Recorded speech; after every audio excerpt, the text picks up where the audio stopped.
Hello, hello. And we're back for some more Mass Effect 3.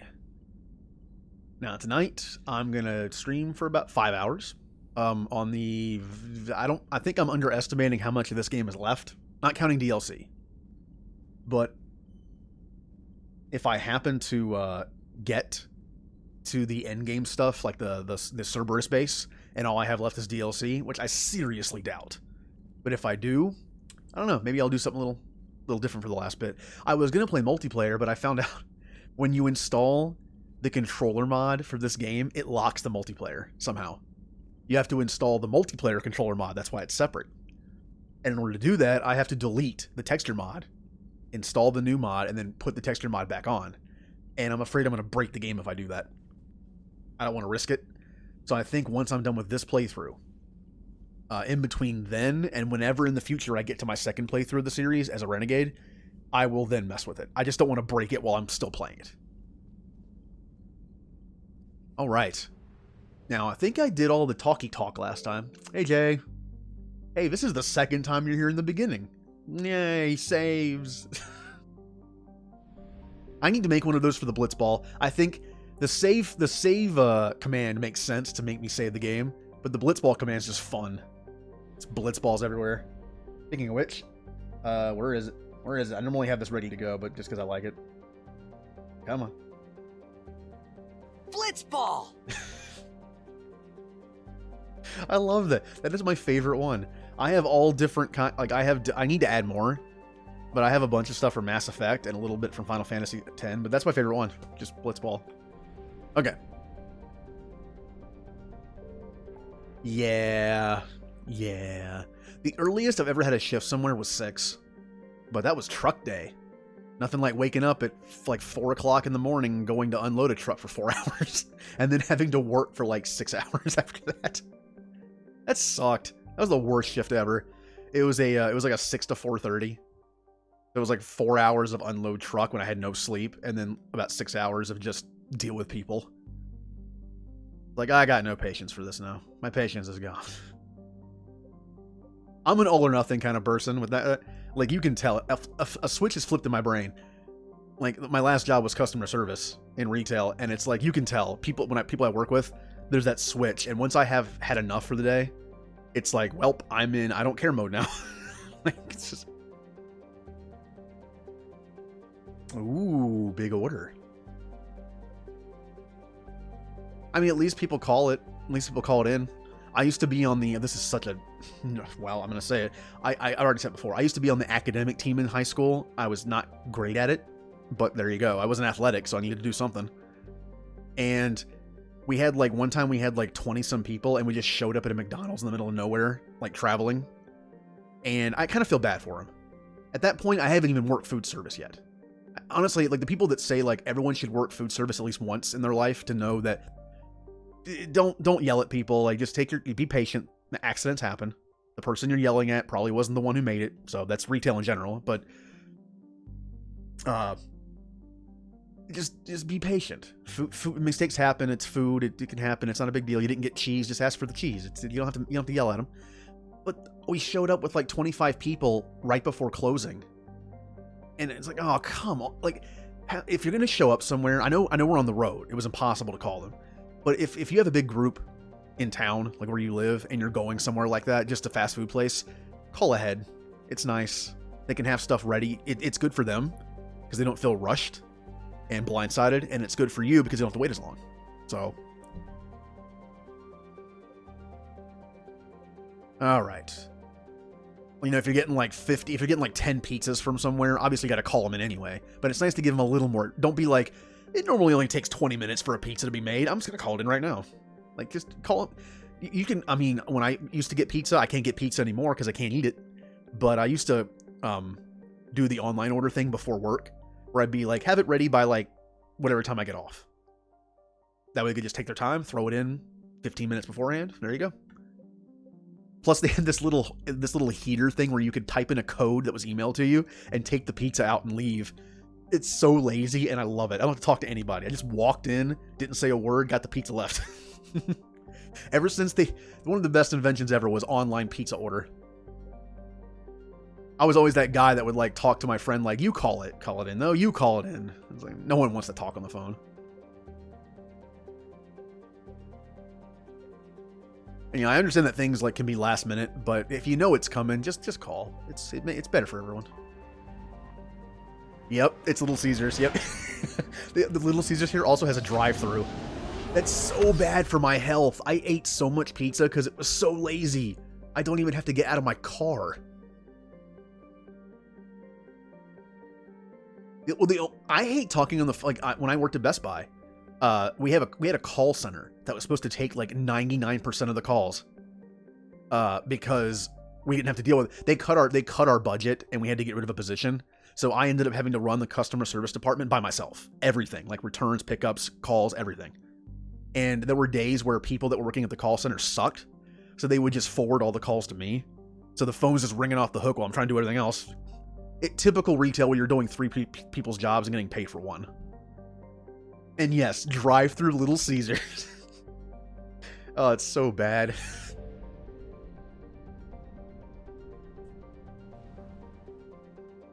You know, I wonder why I was completely overweight. I mean, I still am, but there's less of me now. You know, it's actually just as a test to prove to myself I actually lost weight, even though I look in the mirror and it's like when you lose weight, sometimes you can't really see it in your brain because I look the same proportionally, but there's like less of me. I put on a shirt that used to be pretty tight on me. I had to like stretch it some to make it fit, and even then it was still tight. I put it on and I looked in the mirror and I was like, damn. Like it's like I'm wearing a 2 size too big shirt.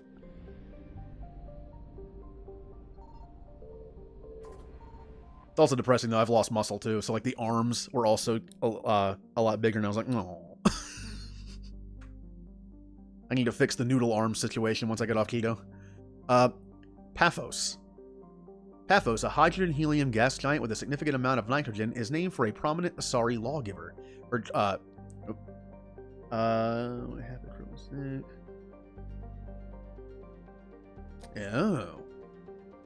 Oh yeah, I've had days like that where again they cut our department terribly, so it was like 2 of us closing every night. One worked register, one worked customer service, and did everything that 2 people used to do. And someone would call in, and when anyone else worked, they would just close. They would like take someone off the floor and put them on the register and be like, just alternate, do it, just do this for us. When it was me closing, they'd close it down and have everyone come over. So I was doing returns, pickups, phone stuff, and regular checkout. Like, why am I doing this? That's why I left. Like, I'm not doing this.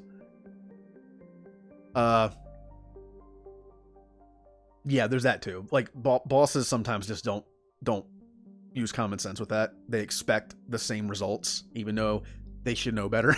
It's like, I can respect the boss. It's just like, look, I know your situation sucks. Do the best you can. If everything doesn't get done, it's cool. Just try your best. If someone just comes to me and says that, I will try. I'll give it 100%. I'll do my best. But when they just kind of throw you in there, it's like, get in there. It's like, no. Just give me a little bit of pep talk, a little something, give me something. Her treatise on the reluctance of democracies to go to war with other I'm off to a good start. Democracies formed a key tenet of Asari of Asari political theory that led to Thessia's modern golden age. Well, good. Oh, what's a lunch break?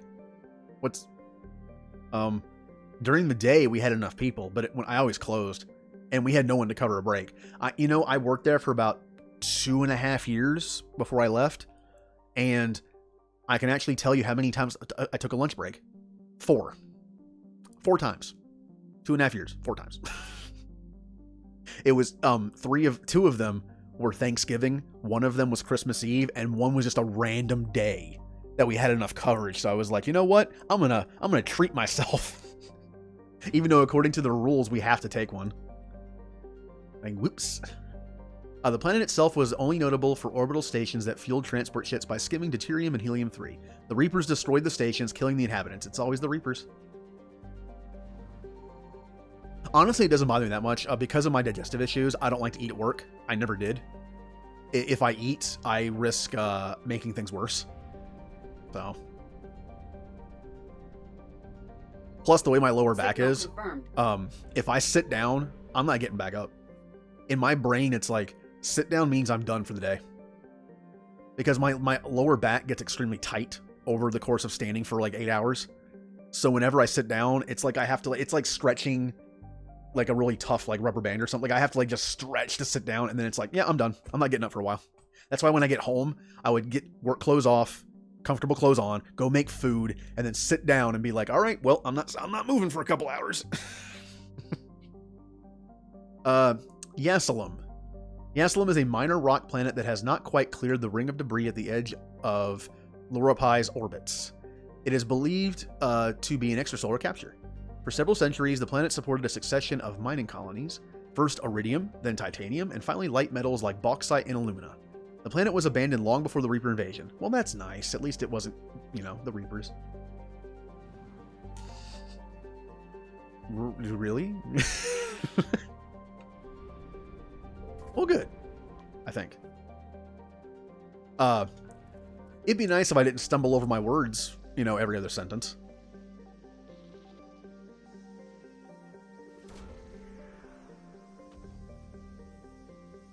And our Molly sniper unit.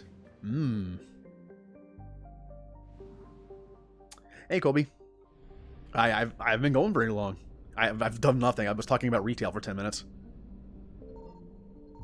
Ah. Wreckage of a fuel depot. Yep. Uh-oh. I'm not going to get caught this early. The Asari once had enormous solar collectors around the bluish-white A0V star. I actually have never heard that before. Huh. Loropi using the star's considerable heat to create anti-protons for military starship fuel. Now all can be detected as scrap. Reapers emerged from dark space near the Cillian Nebula cluster and established a front in the system. The Asari fleet that guarded what used to be known as Espoda Station cannot be found. It is scattered and destroyed. One can only hope that the backup reactors in the Kai Platon system do not fall, or the Asari fleet will have precious little fuel. I'm not going to get caught. I already lost the bet. Why are you making me feel bad now? Evasion successful. To be fair, I did say once a stream, if I get caught, I will gift a sub in chat. All right. Phoros. Phoros is a hydrogen gas giant tinted orange by swirling bands of ammonia and sulfur. Its 4 moons hosted small spaceports used to mine the moons and nearby Halimir asteroid belt. Unfortunately, here it comes. You know it's coming. Was an early target for the Reapers. They made short work of the lunar outposts. On sensors, no survivors or Reaper forces are immediately obvious, but Pharos' ring system is filled with dust and ice that could allow concealment. Someone could be alive. Oh, I was hoping there. Oh, that's depressing. It's like, maybe I can find a group of people to save. Like, nope, there's nothing. Haitiana. Whatever. The planet. The planet serves as a bastion of research for the Asari, boasting multiple observation outposts, glacial drilling stations, and educational institutions. While the planet's average temperature hovers near freezing, the equatorial band contains oceans and many freshwater rivers. Xenobiologists of all stripes, I don't know why I read that weird, often visited the planet, as its expansive facilities were a haven for the life sciences. And here it comes. The Reapers destroyed the planet's spaceports and its uniformed defense forces. As with the other Asari planets, the Reapers forced the heavily biotic population into surrender through threat of massive retaliation rather than assault by husk alone. I found something. Once again, if the Reapers were real, I would die trying to beat them. I would not allow myself to be captured. Agesia,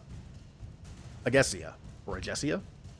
Rife with volcanic activity and scorched by the nearby orange star Nahula, the planet is an unforgiving and ever-shifting puzzle box of a planet. Ceaseless solar winds and magnetic bombardment have thinned the planet's atmosphere, but these features are actually a boon in wartime. Powerful magnetic fields and large quantities of airborne volcanic ash make many forms of scanning difficult, allowing the Asari to hide valuable palladium. And what is that? Molybdenum. Is that real? It actually sounds familiar. I just didn't pronounce it correctly at first. Mines needed for the war effort. There is like one or two minerals or elements you'll read in these descriptions that don't exist. They're just made up. Like space elements. The planet sheltered underground colonies remain untouched by the Reapers, at least for the moment. Well, that's finally. Reapers destroyed this. Reapers destroyed that. Reapers eluded. Go. And I got some fuel. And I'm not stupid enough to try to get that now. Faster than light jump successful. Go. Oh.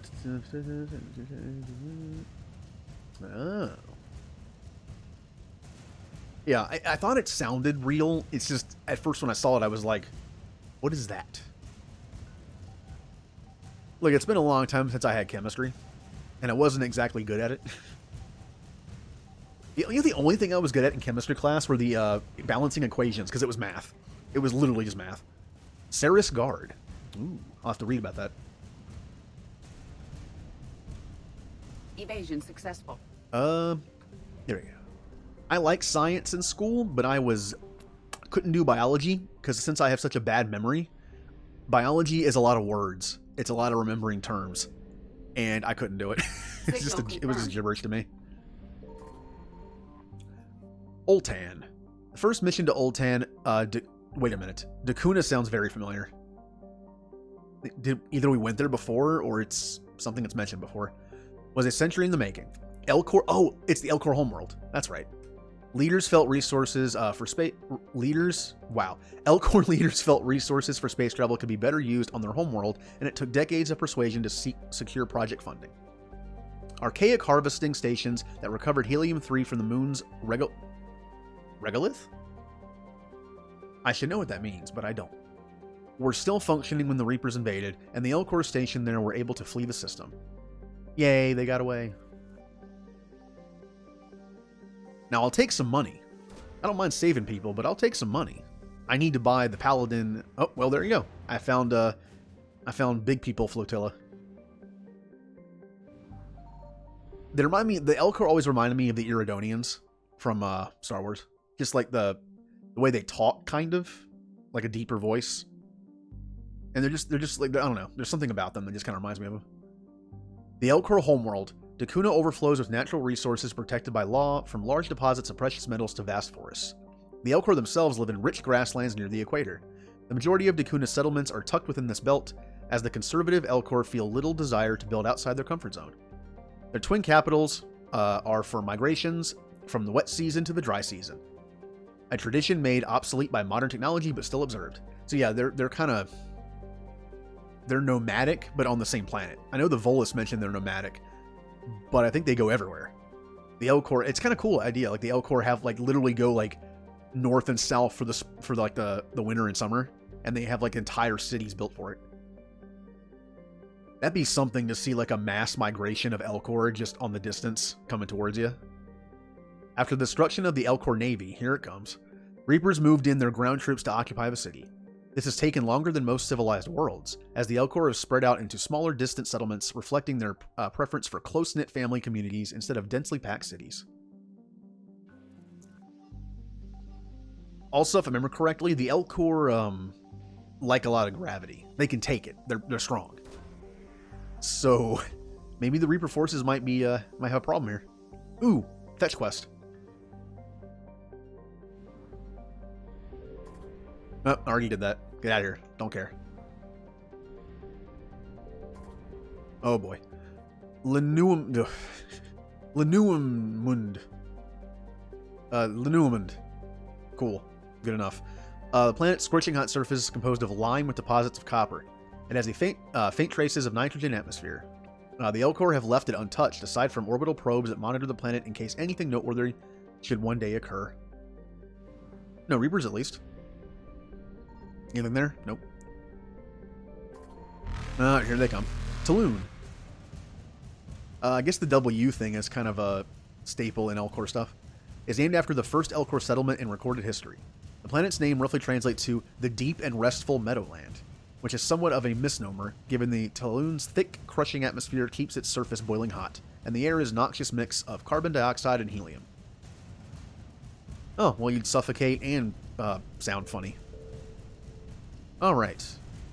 Oh, it's interesting. What would it... Reapers An L-core on... eluded. I don't know if it would do the same thing to their voice, but an L-core on breathing in helium would, I guess, sound like a normal person. Sangel. Or Sangel. When Dakuna's government learned the Reapers had returned, they evacuated everyone on Sangel's Helium-3 recovery platforms. A sizable hydrogen-helium gas giant was abandoned, and its workers relocated to Dakuna. The move was ostensibly made because the Elcor homeworld was a more defensible position. In reality, it may have been motivated by a subconscious herding instinct, as most grazing creatures come together in large groups when predators nearby. It's so weird to think about. I mean, yeah, that the Elcor are like a herd animal. Faster than light jump successful. You know, base instincts. All right, there it is. There it is. Reapers aren't getting me Evasion today. Successful. 175. Nah. I don't even think that didn't even Reapers top me eluded. off. Oh, it did. Oh, never mind. Oh wow, that's wow. This cluster is, or this system is way over there. Here I go. As far as I know, there is no way to extend your fuel reserves, like Mass Effect 2. So they have to give you enough to get here. And I was at 100, so. I found something. Atabolos. Furthest out from Teolia, the planet is a low-density planet peppered with outdated mining facilities and a few independent mechanical contractors. The unmanned mining scouts that first surveyed the planet conveyed positive reports based on the light gravity, gentle atmospheric pressure, and easily penetrable crust of silica and salt. Neither methane pockets nor low temperatures were barriers to the Asari, but after centuries of mining, the veins of genuinely valuable materials are gone and all but a few inhabitants have departed. Nevos. First discovered by Asari pioneers in 430 CE, Nevos is a vibrant garden world and home to a thriving Asari colony. Sandy beaches and romantic twin moons fuel a bustling tourism economy, while practical and secretive corporate matters are handled in spiraling arcologies built along towering cliffs. Even though it has been colonized for centuries, Nevos feels a frontier away from regulation and oversight. Consequently, a number of influential political lobbies have established sizable presence on the planet. What a surprise. Oh, I can scan. I can look at it.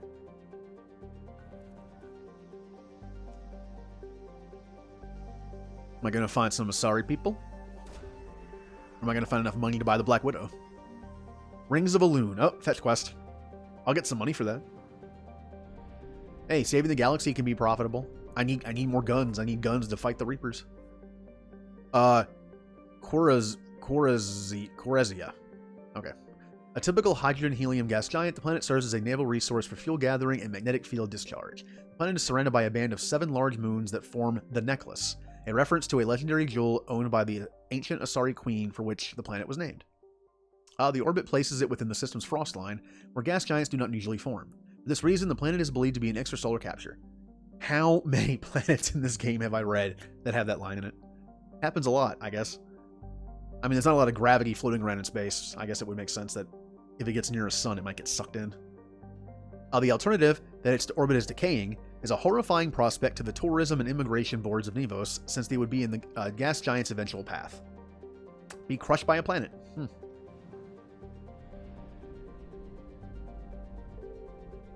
Luxia. Luxia is a small terrestrial planet tidally locked to the sun. Due to its low mass and relatively small size, Luxia has an exceptionally fast stellar orbit. The planet's light atmosphere consists mainly of argon and krypton, which occasionally produces long, thin bands of luminescence along the twilight border. Luxia's crust is mainly igneous rock with wide salt flats and occasional deposits of potassium. Wow, I didn't mess that up once. Yay!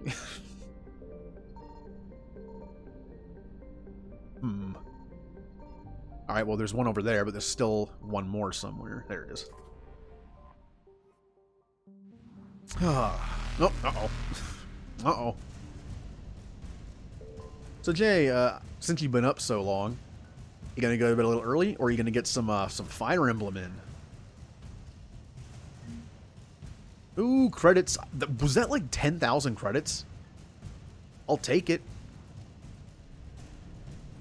Faster I don't than know. light How's everyone's Friday going?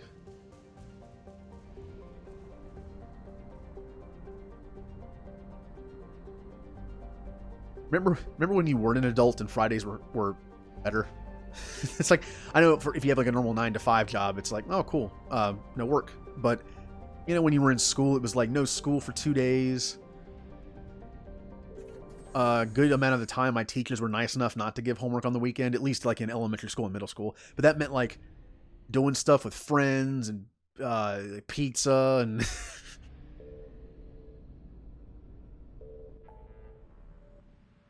of course video games. Okay, I know there was at least one more system. You know, I've never played a Diablo game. There are so many games out. I used to be the kind of person that when I said something, it was like, and I'd be like, "What? You'd never play? Hey, no, don't do that." I'm literally in the process of explaining this. I was like, sometimes I'd be like, "Oh man, I love that game," or TV show or movie. And they'd be like, "I've never seen that." I'd be like, "What?" There are so many things to watch and play. It's ridiculous. There's so many shows I want to watch, but then again, I still want to rewatch stuff. I want to watch Stargate again. Okay, I'm going to go the Calliston Rift.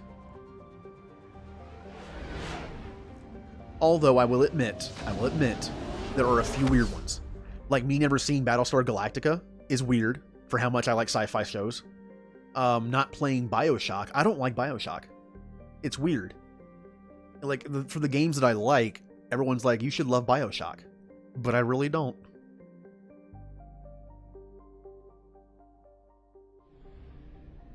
Well, the reason why I bought Fire Emblem, one, to have something to play that's going to take forever, get my money's worth, but also, I wanted to play something new. I keep playing the same games over and over again. Like, I mean, I'm not talking about stream games. Like, I have to, this is the first time I'm streaming it, so that's fine. And I'm planning on playing it again. But I kept playing the same games over and over. It's like, oh, Mass Effect series is done, better move on to Dragon Age series. Oh, Dragon Age is done, better play some XCOM. Play Knights of the Republic again. It's just, I kept playing the same stuff. I need to branch out a bit. Like Emma, who's a streamer friend of mine, she likes walking sim games. Like more horror based, but I don't like horror games. I'm gonna try a walking sim at some point. Might even stream it blind. Who knows? I've already said I won't be streaming RPGs blind that are new because I don't want to miss dialogue. I won't pay attention to the chat at all.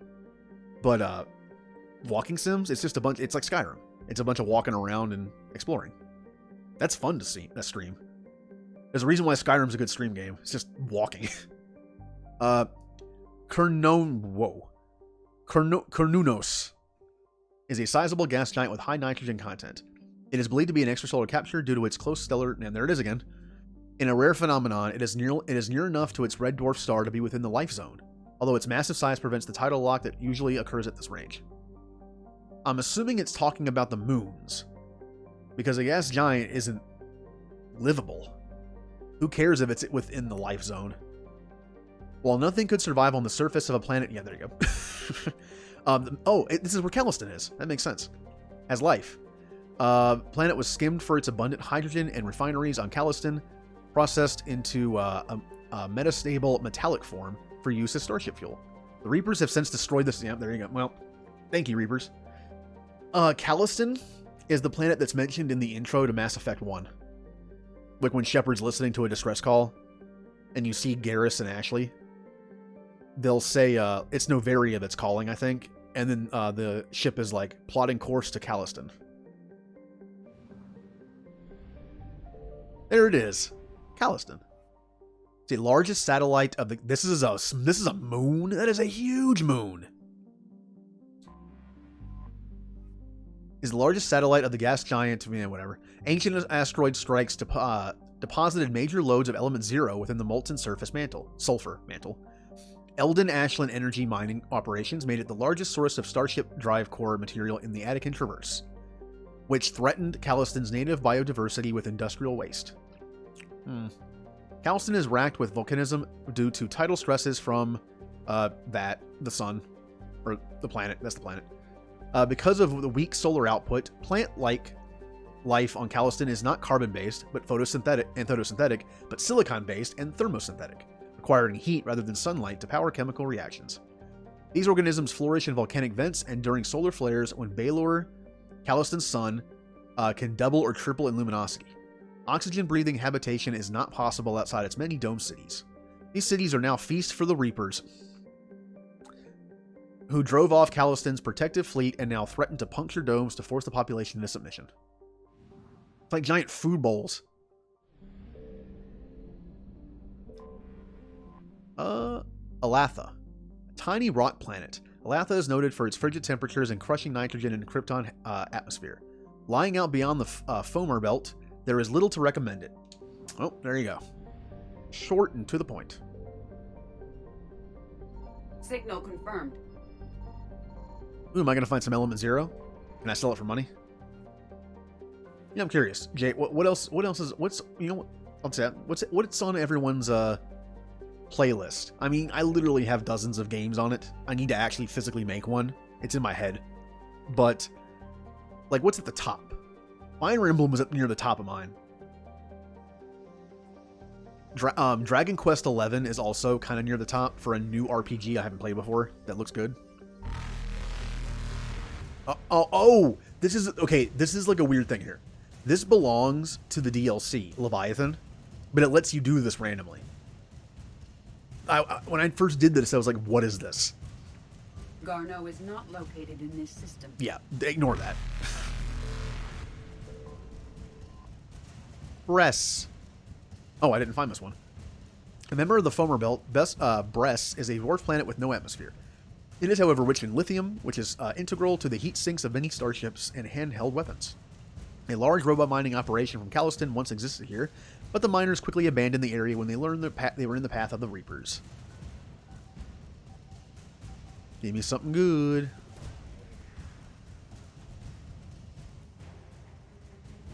Synth diamond heat sinks. Well, that sounds interesting. I mean, I have a list, but oh no, no. Woo! That was really close. Really close. Now, see, if I didn't get caught there, it's BS that I got caught last time. I was touching that Reaper longer than the other one. I should have been caught there. Come on, I need to find it. Oh, this is so bad. It's an area that doesn't have an escape place. I have to do this every time.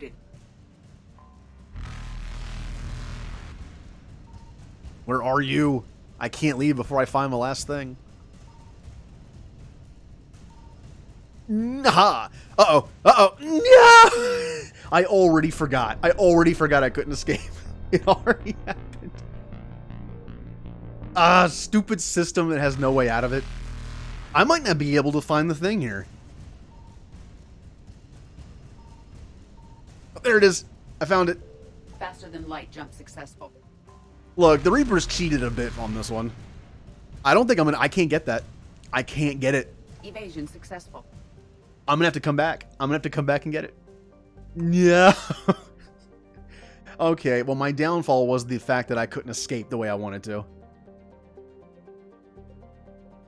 All right, I have to come back there. It's only fuel, so it's not a big deal.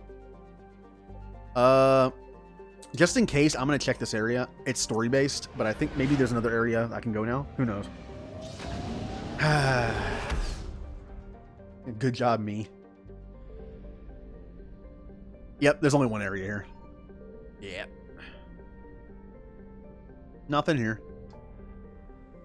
Haven't even been streaming an hour and I already got caught by the Reapers. Now here's another thing. Look at this. There's a system that doesn't exist here that I can go to. That's probably going to pop up later. Okay, let me make sure I didn't miss anything here. Good, good. That's good. That's fine. Good, good, good. Good, good. Ooh. Why is this highlighted when there's nothing here?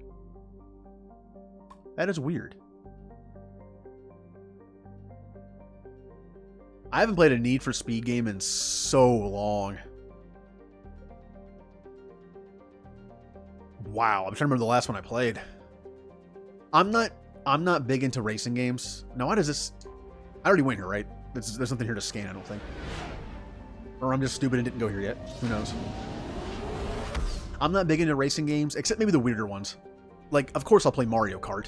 Oh, I haven't been here yet. Yay. Asteria. A habitable planet known for its arid sulfurous deserts, Asteria is colonized near the poles to avoid the uncomfortable temperatures that can reach 65 degrees Celsius in more southern latitudes. While the seas contain primitive animal life, little of it can live on land, leaving the soil to hardy plants and can survive in extreme heat. Asteria is home to thriving humans and Asari agrarian colonies, but little in the way of manufacturing or mining. Travel advisory. Carbon dioxide concentrations can reach 2,500 parts per million in Asteria's atmosphere. Citizens should carry supplemental oxygen for children and the elderly. Consult with local governments to discuss animal companion detection systems or other predatory measures. Preparatory measures. I read the animal thing and I was like, predators? Alliance Bulletin. Geth have been encountered in the system. All civilian traffic is prohibited. Well, the Geth are on my side now. Let's party. Let's have some of their teammates. I found something. Also, oddly enough, one of my favorite racing games I used to play with a friend of mine was Chocobo Racing on the PlayStation. It was just fun. And Alliance Frigate Hong Kong and Alliance Fifth Fleet. Okay, it just updated it. It had a cool system where it was like Mario Kart basically, but you could collect materia. And when you collect materia, you could use them as items. But if you save them, it gets stronger. Like one fire materia would shoot forward like a fireball. And then if you have two, it would do something different. And if you had three, it would make like Fyra and Fyraga. And it would make bigger stuff to use. Cool mechanic. It'd be like saving 3 red shells to make it like, you know, some like super bomb or something that homes in. Kerr. A dry, desolate planet, Kerr is temperate but supports little life above the microscopic level.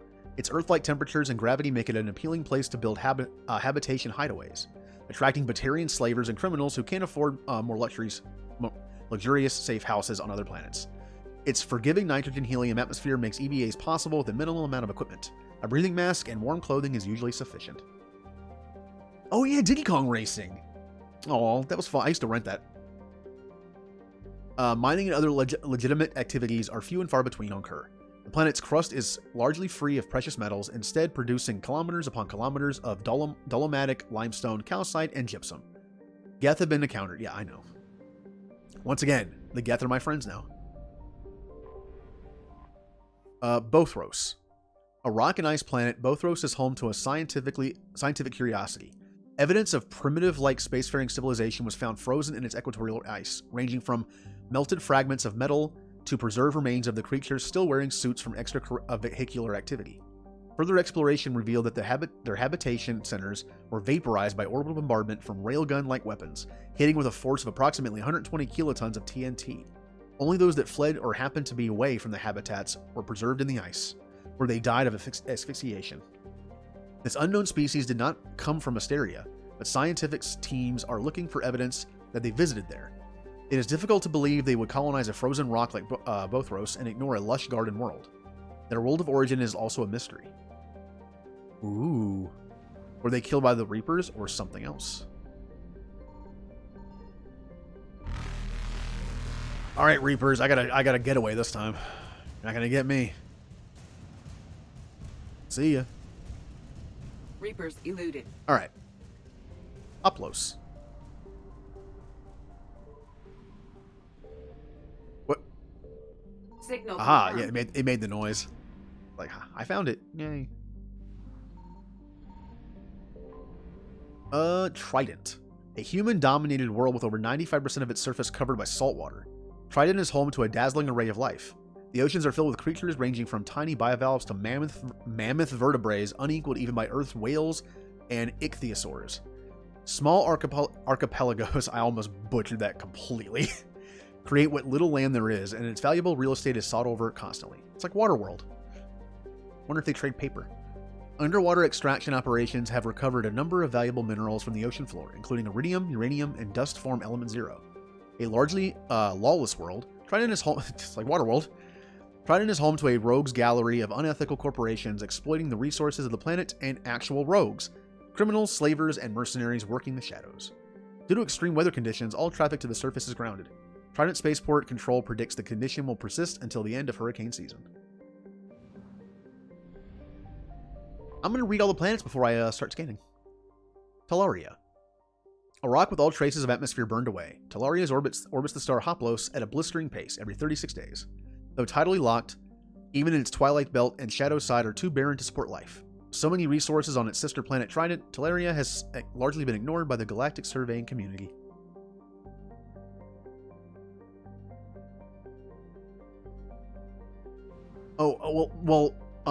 Back when the original Xbox was a thing, I had Need for Speed Underground. Of course, that was right when Fast and the Furious came out, and like the thing about like street racing and having like those kind of cars was popular. So of course my friend and I bought it, and we like souped up the cars and had fun with it. Remember when Fast and Furious used to be like way more grounded in reality? It was just about racing cars and stuff.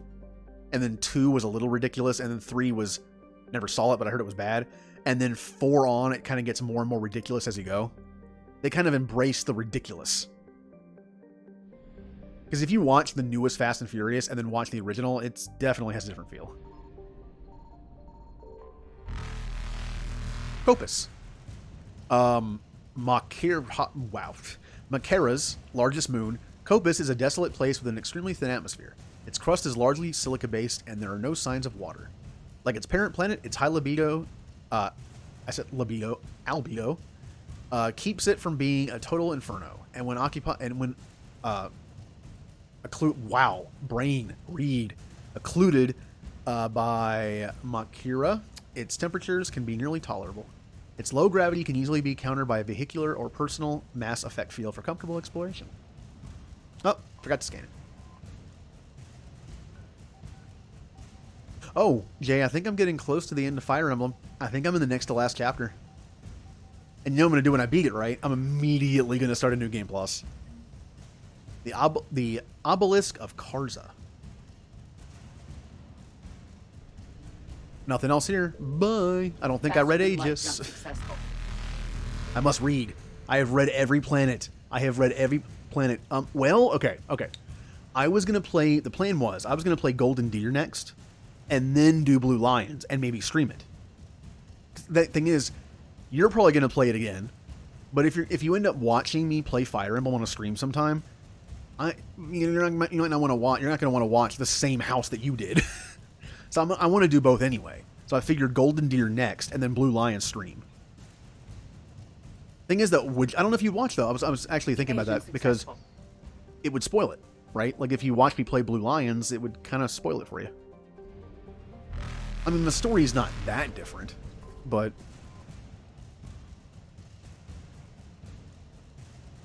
a hydrogen-helium gas giant, Aegis was the site of an unparalleled cosmic event roughly 1.8 million years ago.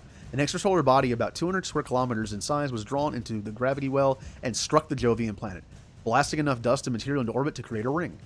An urban legend has grown over this event. The story goes that if the extrasolar body, usually called a comet, was unaffected by the gravity well of Aegis, it would have coincided with an orbit of Trident and created an extinction-level event on the planet.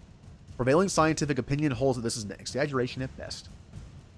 Doomsday stuff. Reapers eluded. Oh, you still watch? Yay! Like, when I put that thing in the Discord, I don't know if you saw it, but I know you can send someone from a different house to help you in missions, right? The mission assistance thing. I didn't do it because they don't gain experience. They were just going to suck experience from me.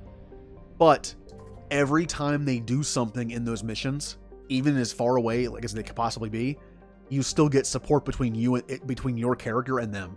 It makes it so much easier to recruit them.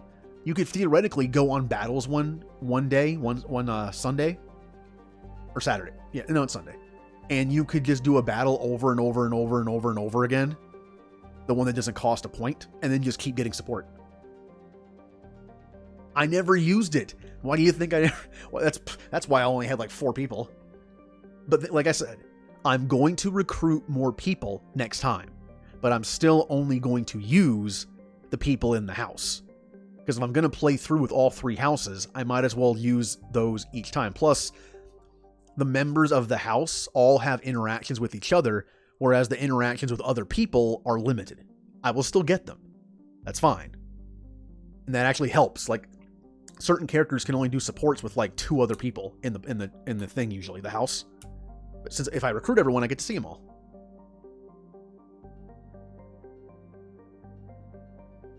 2 words, huh? Do I know what they... I don't know.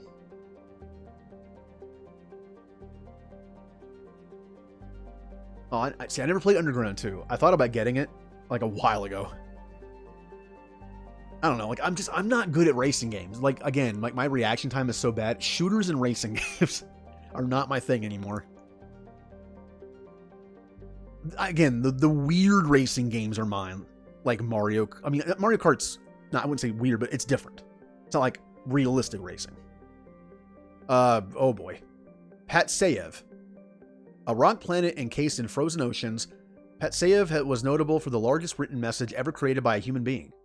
Andrei Kobzar, a disgruntled miner whose fortunes were spent prospecting for Ezo, used the mass accelerator cannon for a local mercenary group's A-61 Mantis gunship to carve a 208-kilometer-long message in the ice saying, Des Nichego Net. Russian for there's nothing here. I don't know how to pronounce that. The ZDES. I don't know if it's like Des or just Des. Oh God, Lawrence. Oh no. I will say that as much as I haven't been recruiting, all the people in my house like love each other. I have maxed out support with everybody, and everyone has maxed out support with everyone else because I know I read that it's best to give gifts for motivation and use your activity points for more productive stuff. I still ate dinner with 2 people quite a bit for motivation and for support between 2 people. That was the big thing. Like I wanted to get support between everyone else as well, not just me and them. I also am ready to unlock everyone's S rank, depending on who I want to romance, which I know in previous Fire Emblem games, romance means like you can produce a unit in some way, but in this one you can't. I know that. And yes, you only get one. Well, it's because the S rank is basically romance. They call it S rank support, but it's romance. And actually, there are, because I'm in Black Eagles, and I have what's his face, Lynn. I have access to 3 same-sex romances. I have Lynn. I have. I'm still not 100% on the names in this game. I have a hard time remembering some of them. The guy with the mask. Yuritsa. He's actually same sex. I think he's both. I think Lynn might only be male romance, but I think Yuritsa I think might be both. I'm not sure though. And actually that guy. I can't remember his name. The guy that's friends with your dad. Yep. If those are the only, I have all 3. And the cool thing is, since I'm ready to go S rank with all of them, I can save scum it. I can literally like do all of them and see what the scenes look like. And then next time I go through the Golden Deer, I'll be a female, and then I'll get like close to S rank with everyone else I can do, and then I'll save it, and then I'll see them all again. I like how the game does that because it's like Mass Effect, you can't do that. You can't save scum a romance easily because sometimes you have to like lock yourself out of it to be in one. But in this, from what I've read, there's a point in the game where you can just save it and then talk to whoever you want to get the S rank, and then you can just revert the save. Komarov. First charted by the Asari but colonized by humans, the Pamyat system is home to Komarov, an Earth-sized body near the star. It has little atmosphere to speak of, but this has not stopped exploration by robominers who have recovered iridium from the planet's crust.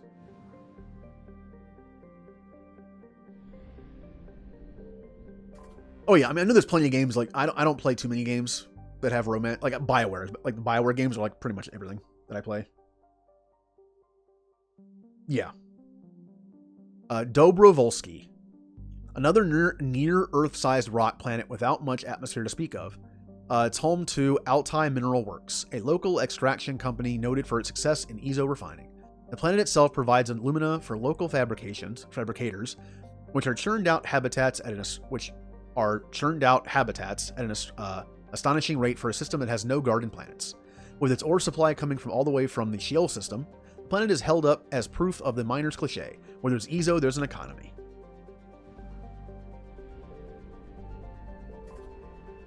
And, oh, already did that one. Okay, done here. Yay. Scan time.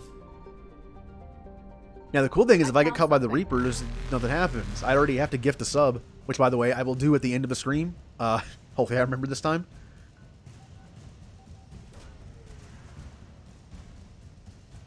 Alliance Frigate Leipzig. Oh, it's only 50%. Must be fuel somewhere. There it is. 100. That is nothing. Faster than light. Next. Successful. Joel. So this is an interesting system. This is an interesting cluster. One of them had Roman names. Or was it Greek? No, it was Greek. It was Hades, so it was Greek. And the other one had Russian. It's going to be Golden Deer. And then for Blue Lions, it'll be one or the other. Whichever one I like better, I guess. It honestly doesn't matter that much. Thing is, though, I know so much more than I used to. It's so cool. Like, when I first started playing, I ruined Ferdinand. His stat growth goes one way, and I went another way. So, it was kind of like I screwed him up. He ends up having, like, the best defense of anyone besides Edelgard, but I made him a swordsmaster, so it just didn't matter. It was just like, okay, well, yay. Save. Signal confirmed. G. Hinam. A nearly atmosphereless, tidally locked planet orbiting as a red dwarf star, was the first place human explorers discovered a dedicated Prothean burial ground. While a few sites were saved to posterity, I tried to combine two words again. Eldfell Ashland Mining successfully lobbied to scout the rest of the planet for Element Zero, and soon was embroiled in a scandal. Mining teams were looting grave sites, searching for Ezo and other treasures, and many got rich off the so-called cemetery business. While EAM officially brought a stop to the looting, its mining teams remained on the planet, prospecting the unclaimed territory and taking their ore to the Pamiat system for refining. Travel advisory. Armed conflicts have broken out between miners and scientists staking claims to Prothean ruins. Visitors are advised to employ security while exploring unknown regions of the planet. Well then. But yeah, I know so much more about the Fire Emblem game now. I'm not gonna, well, here's the thing though. I know my characters. I don't know the Golden Deer characters. So while I have more knowledge of the game itself, I might not necessarily know which direction to take the characters in. So I'm still going to make at least a mistake or two in that sense. But that's okay. I mean, you can kind of tell that some of the characters mirror each other. Like Lawrence is obviously, and Lawrence and Felix and Ferdinand are kind of the same character. They're just like sword guy. Although to be fair, Ferdinand is more defensive, while Felix is way more offensive. Also, I wish I used Felix more. Again, I'm only using Black Eagles. I wish I used Felix more because I have a relic for him. I actually learned about relics too. Evasion successful. I didn't know this. I noticed that my Petra was being hurt 10 HP every turn, and I was like, why? Why is her HP so low all the time? It's because if you use a relic item, even a shield, like I had, if the character doesn't have a crest, they hurt themselves 10 HP every turn. Except if you just wait. If you attack or even move, I think it hurts you. Hey, first Fire Emblem, alright? I don't know if that's a Fire Emblem thing, but the game didn't do the greatest job of explaining that. Nowhere did the game tell me if you equip a relic on a non-crest character, it hurts them. However, it does tell you if they have a certain crest, you get more benefits. Which means as long as you equip a relic on someone with a crest, it doesn't hurt them. And the shield that I got is really good, but it's only for Felix. So I got it in one of those battle missions with the green exclamation point. I forget what they're called. Okay. Was there one more area I could go in before we move on with story time? Oh yeah, I think I might be able to get the fuel here finally. Well, yes, matching them, but when I read the relic, I was like, oh, it just means matching it to the correct one to get a bonus. I didn't know anything about it hurts them. It's a good shield, too, and Petra... Look, I like Petra. I made her a... it's not a Pegasus Knight. It's the one above it. The flying unicorn one. I forget what it's called. It's a master class. And I like it. I like the mobility. But the fact is, I think it's a waste of her talent because Petra's pretty strong. But that class is kind of like, I don't know. It doesn't feel like it packs a punch. I feel like I liked her better as like a more offensive class. Less maneuverability, but more damage. Also, her defenses suck. Not even from getting hit by arrows or anything. It's just like her defenses are bad. That's why I gave her the good relic shield. By the way, there's nothing here. This is one of the systems that has nothing. Yeah, Falcon Knight. I read that some people prefer to make her a wyvern, the wyvern master thing, because it has better bulk. So whenever I guess I'll never use her again. I'm going to recruit her, but I'm not going to use her. I'll use certain people as adjutants to level them up or have like backups. Like right now, there are some missions that have more teammates than others. I am taking Yuritsa with me because you can only get him through certain choices that I made. So I'll probably never get him again. So Yuritsa is probably the only time I'm ever going to see him or recruit him. So I'm using him. I also use, what's the name of the mercenary woman? The archer? Shamir, I think. I use her too. I use those two as like my backups. And then when I play with Golden Deer, maybe I'll use Catherine and Cyril as my backups. I'll do that. I'll use like the third party people that I'm able to get as the backups. In case I have like a fight that has more people in it. I think I'm good. I think it's time for story. But I'm going to go back to the Citadel. I need to go to the Citadel anyway. I'm going to turn in all the fetch quests I have. Whee! I can tell you one class I don't like that I tried on Ferdinand for a bit. Although, to be fair, it's Ferdinand. His magic's not that great. I tried Mortal Savant. You're cleared to dock, Normandy. Eh. You need ground transport? I'll handle it. I think it's just because Yes, his magic Commander. sucks. But I definitely prefer Ferdinand as a swordsmaster, although he starts with axes. I read online that his number one thing to be is like an armored knight. So I kind of screwed that up. I immediately made him a sword guy. Have you discovered a way to run FTO Okay. spaceships without an EZO core? I need to find... okay. I go to the embassies and there's a sorry counselor. I think that's the ring one. No, ma'am.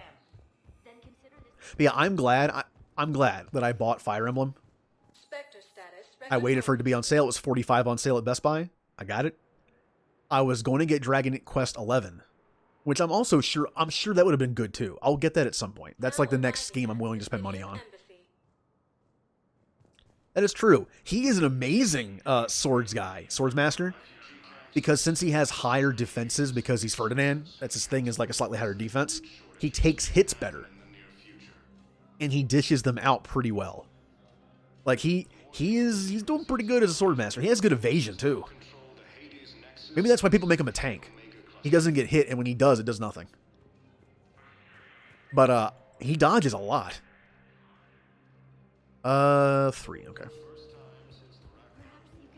Wait, 3? Oh, that's for a mission. Never mind. That's not for the thing. Never mind. No, I know what I said. Divert. Now remember, sometimes these things don't appear on the map, so I'm just going to take a quick little peek around. No. No. Hello. No, I don't want to talk to you. All right. Just make sure nothing's here.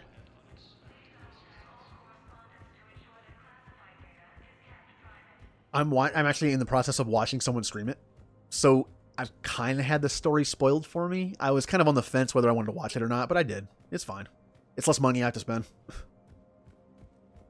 But Dragon Quest 11, I'm sure I'll have fun with too. But I got Fire Emblem because of its replayability. It's like I'm going to be playing that for a while. Urgently, human, I must speak to you on behalf of my people. What is it? Holding sorrow, Dakuna, my home world, the Reapers have come. Holding sorrow, our warriors are under siege, but your forces can rescue them. Urgently, please. All the other races have turned us aside. How do your people fight?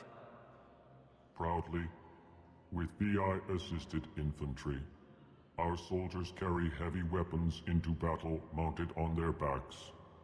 Mixed pride and shame, our enemies have called us living tanks, as well as names less flattering. I don't think being called a living tank is an insult. That's actually pretty cool. I'll take the Normandy as soon as we have time. Relief. Thank you, Commander. I guess I'm Small going back hope. there. Perhaps we can evacuate some of our civilians when your forces arrive. Anxiously, I will remain here for news. Please hurry. Dakuna burns. Interesting. I already went to their system, but maybe you can't find what he's looking for until you talk to him. Interesting. I remember I tried to talk to him before. Maybe you have to talk to him after the area unlocks. That makes sense. Just in case, I'm going to go into the Spectre area and see if... I don't know if that's an actual mission that I have to go and save something, or someone, people, or can I approve something? Let me take a look here. Nope, nothing. Okay. And yeah, I know the royal thing, but which means it'll be expensive again. Yay. It doesn't matter. By the time I have plenty to do. Fire Emblem is my off-screen game, and then Final Fantasy VII Remake comes out in like a month. So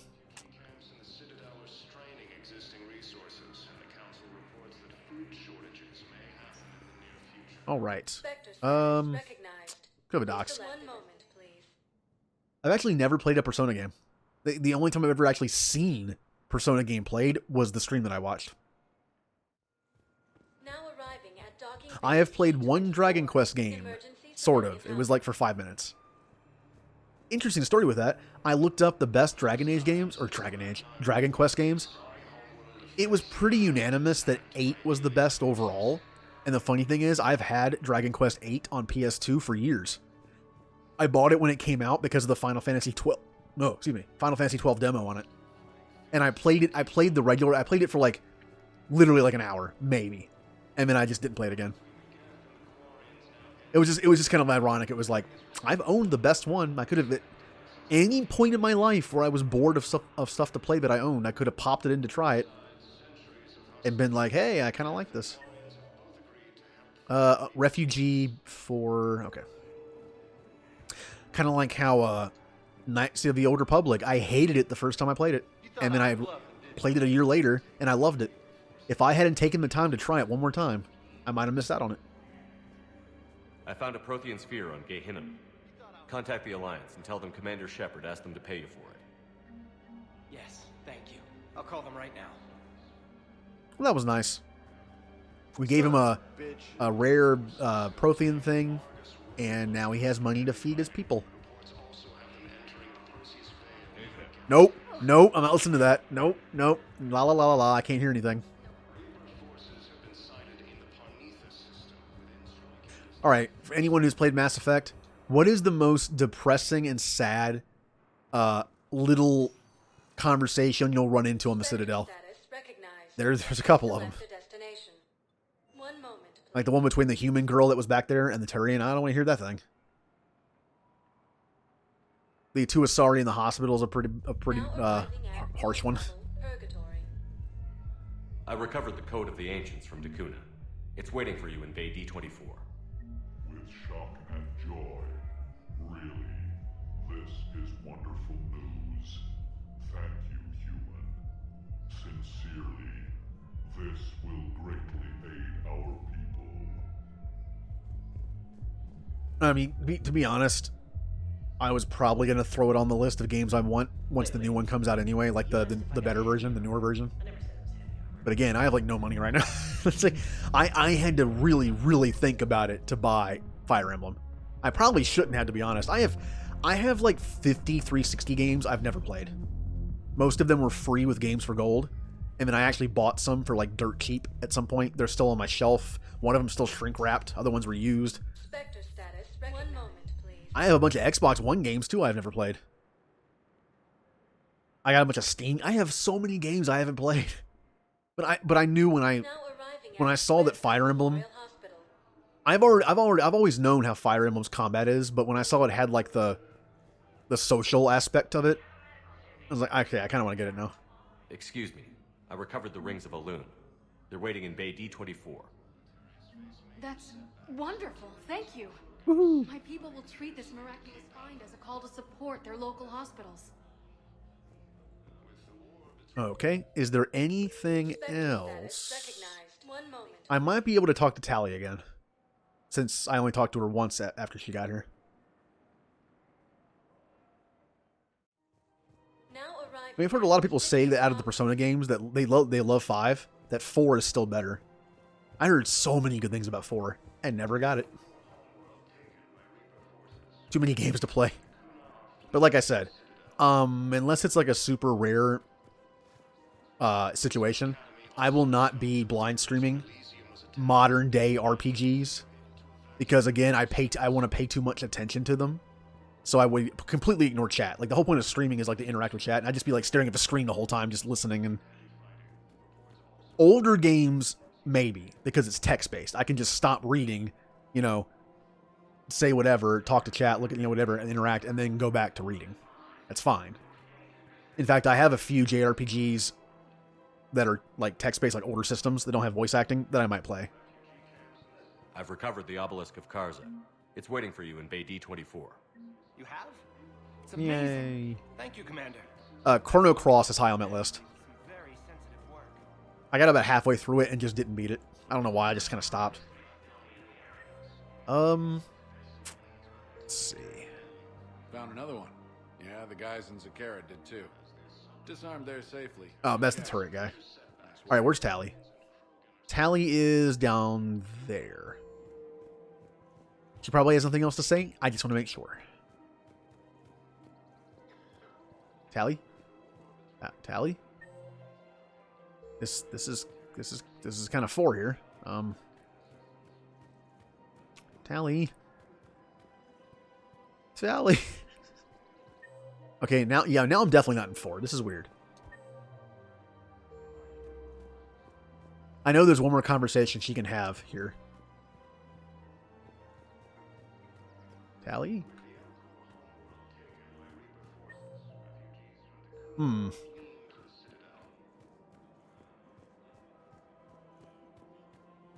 I have lost Tally. Oh, there she is. Of course. We can have ships at the colony in 36 hours. Do you need medical support? No, evacuating the colony is more than enough. Thank you, Ambassador. Ambassador? I'm coordinating actions for the fleet while we're here. Evacuating colonies, bolstering Turian defense lines. I think it was right here. 3 years ago to the day. What? This was where Saren's assassins fired at me. I'd just gotten to the Citadel. I didn't think I needed my barriers up. My mistake. Saren had assassins after you? Right. I disabled the Geth and found that recording that proved he was working with the Reapers. I went to Ilium and tried to inform the authorities, but Saren's mercenaries attacked me. I barely escaped. I stowed away on a Turian freighter and came out here. I thought I was safe. You never told me about this. How bad was it? Got me in the arm. They used polonium rounds. I was running a fever in minutes. It was the first time I'd been really hurt on my pilgrimage. I ran to the council embassy, asked for protection, offered the data on Saren. The Turian clerk called me Soot Rat. He threatened to have me tossed off the station if I didn't leave. I wish that clerk could see you now. He just did. That was him back there. I don't think he remembers me. And you're assisting him in spite of that. This war is too big for old grudges. You showed me that. We're at peace with the Geth. I can't waste my time on a Turian who made me angry. Besides, it all worked out. I made it to the wards. You found me. Happy ending. And now the Turians will get the aid they desperately need. I nearly reminded him who I was. Made him apologize, rubbed his nose in it. Maybe he and I both needed to grow up a little. The difference is that you helped when it counted. The difference was you. So, if the Turian guy had listened to her, the first time, it would have helped a lot, wouldn't it? Like the council would have had the data already. Wouldn't had to, but we wouldn't have met Tally. So if it wasn't, hey, look on the bright side. If it wasn't for Saren trying to kill her, we wouldn't have met her. So thank you, Saren, in a weird way. Okay. I think that might be all of them. Let me check. DLC. Guess I haven't found that yet. I guess it's probably going to be on an N7 mission, so. DLC. Ooh, the Elk Grove requested an emergency extraction for warriors and civilians trapped on their homeworld of Dakuna. Search for survivors on Dakuna, rescue them if possible, and return them. I was literally just there, but okay. Recovered text from the Library of Asha. I'm assuming that's on the story mission, probably. And then priority. There we go. I'm gonna go to Dakuna real quick before I go on with the story. Well, you know, I'll just talk to the ambassador while I'm here. It's fine. It won't lock me out of anything. I can always go back. Spectre status recognized. Embassy. Moment, please. Yeah, I'm kind of close to the end. I mean, plenty of DLC. Plenty of DLC. I mean, Leviathan is a good stream. That Leviathan's like a Tuesday or Wednesday stream for me, like 4 hours probably. 3.5, 4 hours. Omega is, I think, a little longer than that. So that could also be like a weekday stream. Citadel is going to be a... I don't know if I want to cram that into one day. I might do the mission and all that stuff on one and the party on another. Nah, I'll try to time it out to where it's a Friday.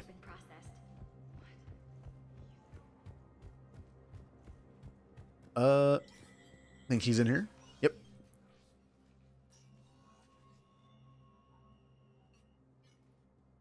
Oh, we're looking for Udina Dirt. Secured and marked for Tentron clearance only. Commander Shepard, thank you for coming. Did you find something? The Council has ordered a full review into Donald Udina's activities. We're still piecing together his coup attempt. But that isn't why I asked you here. The situation is growing urgent for my people. We're aware your crucible is still missing a key component. The catalyst. Do you know something? Ooh, it's secret.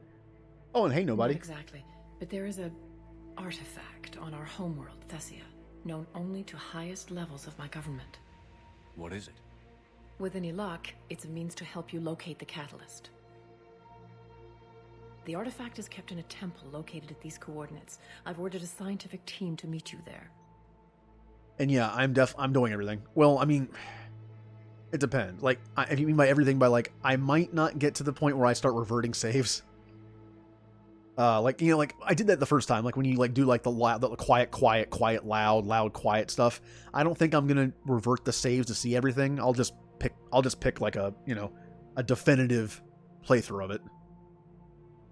Knowing my Shepard, he'll probably do like, you know, quiet or something. But again, I'm playing through multiple times, so eventually. But yeah, it's been a while. How have you been? If this artifact is so important, why keep it hidden? Every species in the Citadel has its secrets, Commander. But this one, in the wrong hands, would upset the balance of galactic power. The Reapers are doing that right now. Which is why I'm bringing this to you. Not my kind of party, though. I mean, literally, my parties in high school consisted of pizza, soda, video games, and movies. Like, it was... And the funny thing was, that was all of us. Like we go over to someone's house, and his parents were gone. Like, this is the thing. His parents were gone for the weekend. So it's like, parents are gone for the weekend. He has this huge house in the middle of nowhere. Like, party! And what are we doing? We're watching movies and eating pizza and playing games. So, yeah. Actually, that's when I played DDR. I used to play DDR. Back when I was in, like, serviceable shape. If I tried to play DDR now, oh, man. Probably hurt myself. I appreciate the help. It's you who will be helping us. The matriarchs are growing desperate. For the first time in our history, Thessia is vulnerable. For all our intellect, we're outmatched by Reaper firepower. I'll do what I can. Whether you know it or not, you've become the sole ray of hope in a very dark night. Goddess be with you.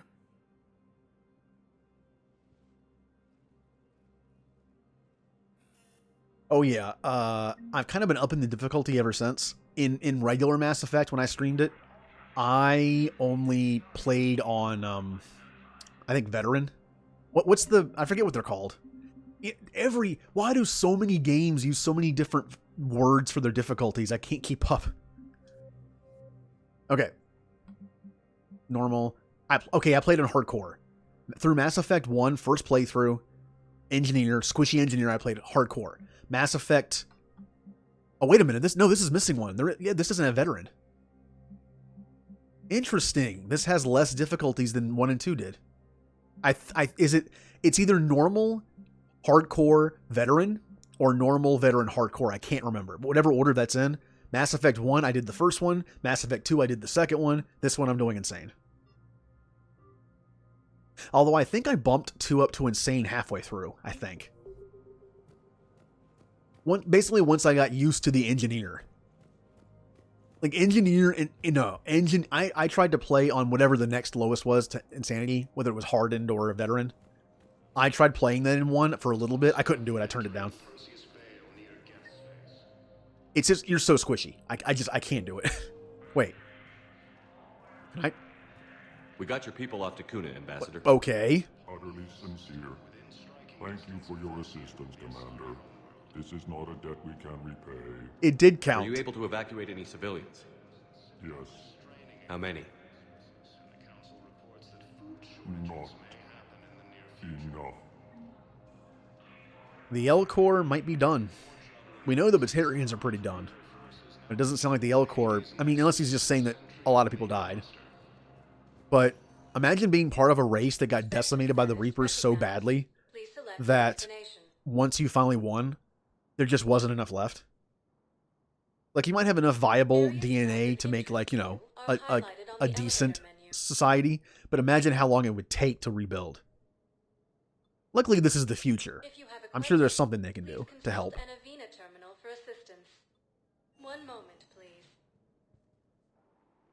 Well, also in Mass Effect 1, it's just, the combat's different. I don't like Mass Effect 1 on hard difficulties at all. I do not enjoy Mass Effect 1 on Insane. Mass Effect 2 and 3 on Insane is actually kind of fun, depending. 2 is great. I like 2. 3, too many grenades. Too many grenades. Thank you again, Commander. I appreciate the assist. Alright. Let's go. Yeah. He didn't even bother to say it. Well, that one is blatantly obvious. They say that stuff because we can't pick up on their pheromones. It is extremely obvious what that was meant to sound like. Like, it's like, oh, and then he's like, oh, wait, I said that happily. I forgot to say happy. Okay, it's time for some story. That's all I have.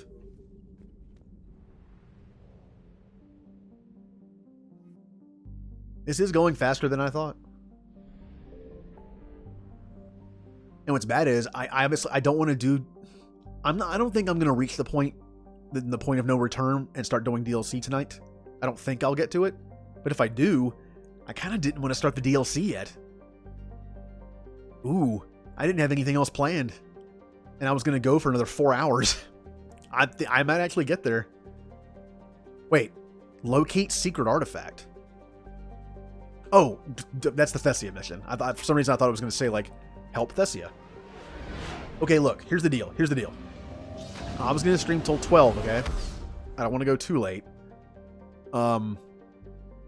If I get to the Cerberus base by 11, I'll go ahead and do Leviathan, because that only takes about an hour to an hour and a half anyway. Thing is, I wanted to finish it, though. Like, I don't want to... Oh, we'll see. We'll see. I don't think it's going to happen, but I'll make a deal. If I get to the Cerberus base, everything else is done. Everything.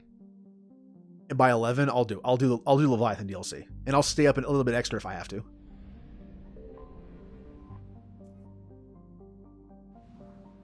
Have I already looked at these other planets? Janiri, Iris. I think I have. Yeah, I've had access to this place before. Yeah. Thessia. Let's go. Is under heavy Reaper attack. There's activity across lost most of the planet. What about the temple? Can you raise the scientists? Negative. All channels are scrambled across the spectrum. The mission's looking really dicey. This is too important. It's now or never. Shepard, that's my home down there. I have to go. Then get to the shuttle and let's do this. Yep, Liara and Javik. I always bring them to Thessia. Well, I think I brought Garrus once or twice, but it just makes sense. Because Javik's connection with their ancestors. Or like the belief system. And you find out that Javik is basically like the goddess.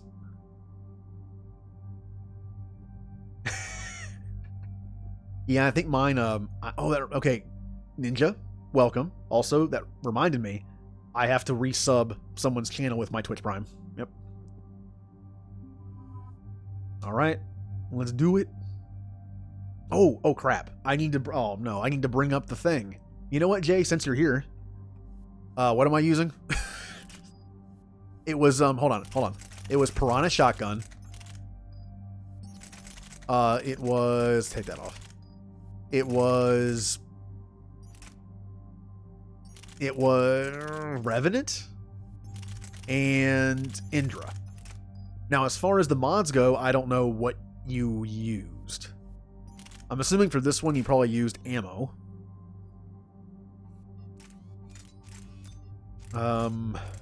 Damage? I'm trying to remember.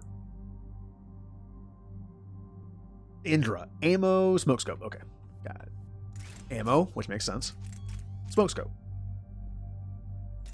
Okay. God, this behemoth of a weapon. That's super inaccurate.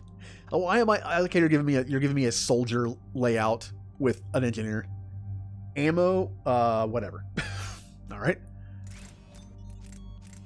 You used a scope on this thing? I'm going to use stability. Make it a little easier for me. And this was ammo and... really? I mean, I'm definitely using a shotgun with the knife, with the bayonet on it, with my Vanguard Renegade. It's going to be fun. Look at my power. Actually, I figured it'd be a lot worse than that. All right, no powers for me. Javik. I do not have a Prothean pistol for him, unfortunately. So I'm going to give him... Let's see. What do you think Javik would appreciate?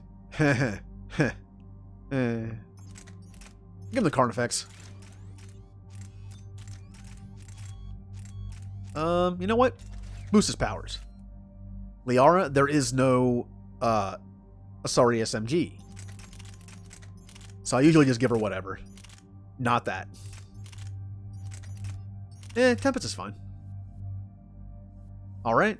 I think we're good to go. I don't have enough to do more sabotage. What a shame. Oh yeah, and I still have my worst costume on. This, if anyone didn't watch the last stream, I took the worst armor pieces, in my opinion, and put them on. And it was a set of one armor that has like these vents everywhere. It's just weird. It's weird looking in this helmet. I hate this helmet. It's like the purple and the camo green looks like he's just splattered with green paint. And I put yellow lights because it clashes so much. Yeah, I didn't do anything with it last time, so I have to do it this time. I'm going to Thessia looking like this. Ugh. Alright. I'm using warp bullets, so... I did warp instead of... Okay, there we go. It's already maxed out. Recharge speed of all squadmate biotic powers. Unfortunately, it's bionic and not all powers. Or singularity by 100%. I'll do this. I have Javik with me. It'll help him. Her singularity recharge rate is already 3 seconds. Why make it like 1.5? It lasts longer than that. That's good. Javik! I always max out Dart Channel because it's his personal thing that no one else has, and it's fun. Damage by 50%, or damage to armor and barriers. That's my job. So I'll just do overall. Lift grenades are fun, but so is Slam. Let's see what this is. Squadmate power damage, duration, and force by 10%. I'll probably do that. Yeah. I'll do lift grenades just because they're fun. Max grenade by 2 or power duration. Well, damn, we'll do mount. There we go. All right.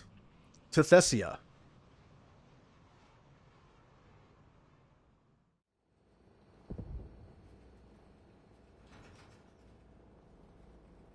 Liara, do you have anything more on this artifact? These coordinates the counselor gave you are for the Temple of Athame. My mother took me there once. It's several thousand years old. And for some reason, it has classified government funding. Sounds like we're on the right trail. What if we're too late? My people are dying down there. Your empathy is a weakness.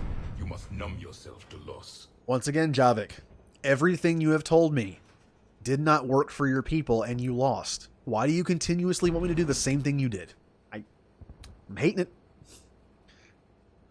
Jay, I kind of forgot to watch it still. You just tell me the setup and I'll do it. Whatever the next mission is. I think I get at least one more N7 mission, so that'll be good for that. Benezia took you to this temple? I was just a child. I thought it was a history lesson, but now, maybe there was more to it. What do you mean? I went digging through her old files. She had heavily encrypted records on this place, some dating back centuries. I still can't crack most of them. Whatever's going on, it's well hidden. I've studied your old mission reports. Your mother was indoctrinated. Yes. We had to kill her. Yet it did not stop you from fighting. As I said, steel yourself. Many more lives will be lost. Oh, I completely forgot about Sanctuary. Oh, there's no way I'm getting to the DLC tonight. I forgot about that. Well, actually, it'll be good timing. If I can get everything done before the DLC, then I can save DLC for next week. Tuesday can be Leviathan. You know, Wednesday can be Omega, and then Friday can be Citadel. Perfect. If I can get there. We can't ignore that people are dying. The Reapers may not have mercy, but we do. It is their indifference that gives them power. Then let's show them there's another way. God, that armor is hideous. I just step off the ship and it's like, there's our savior Shepard. Like, ugh. Gonna make the Reapers go blind. This can't be happening. My home. There's no time to mourn. We're exposed up here. Alright, bullets. Bullets. Yeah, you're right though, like, if I am underestimating, if I'm underestimating Omega's length, and since my Tuesday, Wednesday streams are only usually 4 hours, maybe I'll do like the first part of Omega on Tuesday and then finish it on Wednesday. You must be Commander Shepard! Lieutenant! Commander, we heard... Oh. Oh no. The barrier's been breached! Commander, we'll talk later! Get on that gun up there and do some damage! Yeah. Looks like the same gun the Geth used. What a coincidence. I tried to switch to the weapon itself. Okay, there we go. There we go.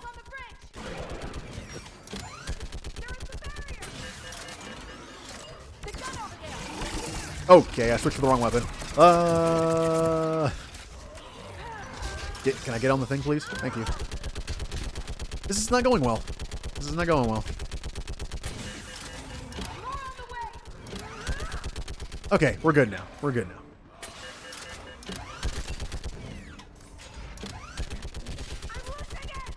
What? Oh, I didn't even see him. I might okay. I've never lost this before. That was interesting. What a way to game over. I didn't even die. That was bad, though. For some reason, I got off the turret. I didn't try to get off the turret. It kicked me off the turret for some reason.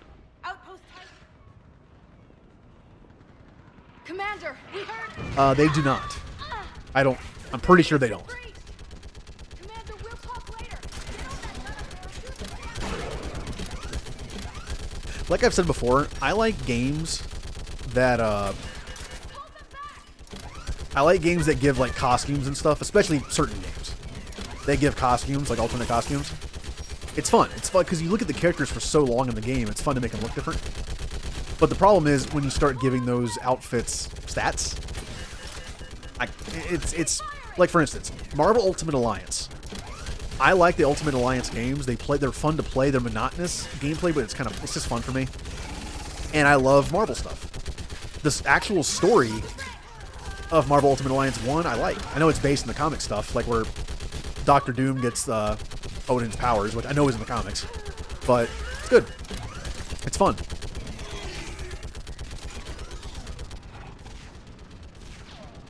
I want that gunship prepped and in the air. Plug that hole! We're on it! Someone get me a location on our snipers. Yes, ma'am. Commander, I'm Lieutenant Curran. We've been told to expect you. My orders are to hold this grid at all costs.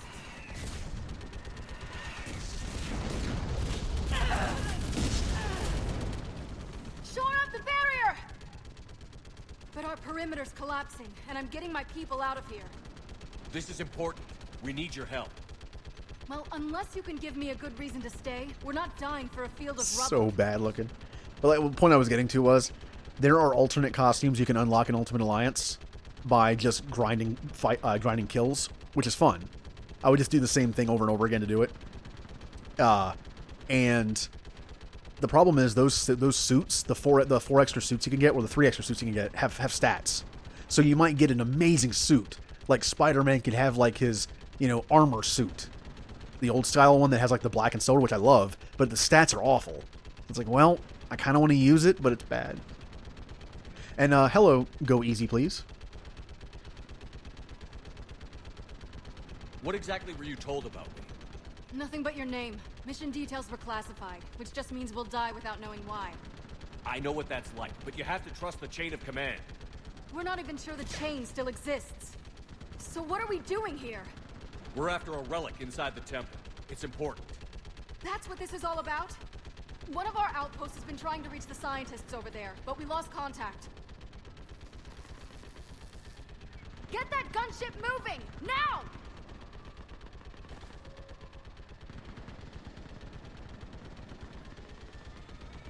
I'm sorry, Commander.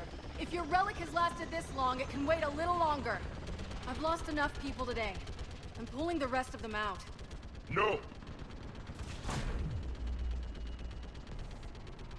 I sense you the lineage of a leader. A warrior's skill and cunning. They are strong in your genes. But you've grown tired of war. You're exhausted by defeat, and now you worry you don't have the courage left to go on. By the goddess, are you... Find your resolve. This war can end if you do. I forgot that happened. I guess that scene just doesn't happen if you don't bring him. And it's been... Okay, it's only been maybe 2 years since I played this. But last time I played it, I did a kill everyone renegade playthrough, so it wasn't nearly the same. It was a much shorter game. I didn't do any of the side stuff. The last time I played through this legitimately was like at least 4 years, I think. Although I have to keep telling Javik, hands to yourself, man. Like, I know that your people do things through touching, but it's not exactly nice to like just be like grabbing people on the street. Like, hey, it's kind of weird. I'm sure it's really normal in Prothean society though, because they think like they feel and think like through their hands, so that's normal. We're building a Prothean superweapon. It'll win this war. I believe it. This is Lieutenant Curran. Hold your positions. I want a path carved to the temple. Outpost Tychus, we've got people coming your way. Let's make sure the galaxy knows the war was won on Thessia. Make it count. Hey, it is nice armor. I took time making this. To see the city burning like this is... It can be rebuilt. Just worry about the next 20 meters. Watch it! Ooh. Now, I need to use these weapons. This has to end. Using these weapons that, I was, suggested to use. But no, Jay used the thing with the reward points that makes him, that gives him the ability to choose my loadout for a mission. It's a story mission, so... Wow. The Revenant's not as bad as it was in 2. In 2, it just sprayed everywhere. This thing's actually kind of accurate. Huh. Interesting. This isn't nearly as... I do have a stability mod that helps, but...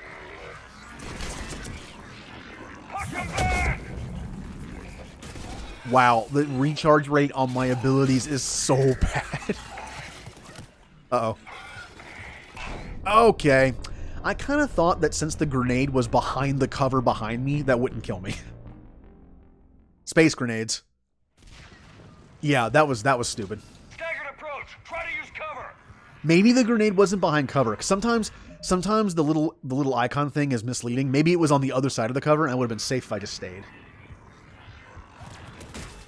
Okay, team. Dark channel. This is going to be loud, by the way. Oh, that wasn't that loud. Sometimes the dark channel's broken. It's super loud. Spam the Indra. Okay. Where's that grenade? Oh, that one is next to me. Come on. Hey, Jay, though, there's one thing. On this difficulty, the Indra isn't going to be nearly as overpowered as it was on first. You saw how little damage that was doing? Although it would help if I did this. Oh, I already did that. Never mind. Or I don't know. I wasn't even paying attention. Okay. I'm going to use this for a little bit and then I'll switch. I want to get a feel for it.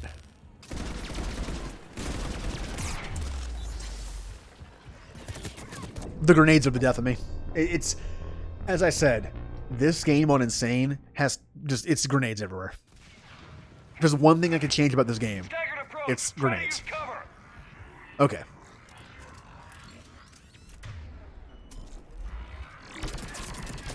Yeah, the warp bullets help a lot there. Stupid DLC gun.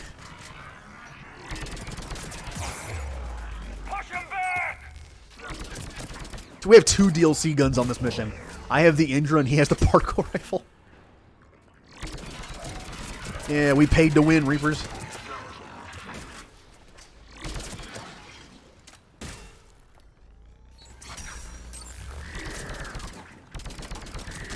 Now, unfortunately, I'm probably never going to get to use the shotgun because it's a shotgun and I'm an engineer.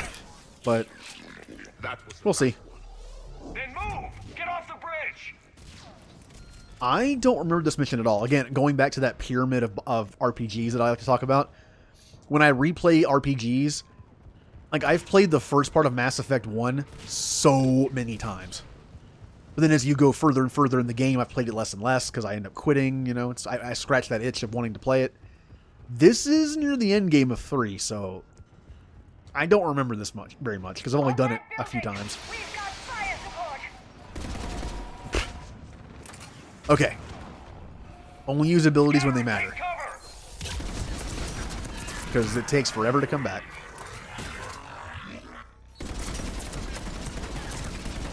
By the way, I know I keep reloading too much for the size of the clip on this thing, but I'm just not used to having a gun that has this clip size.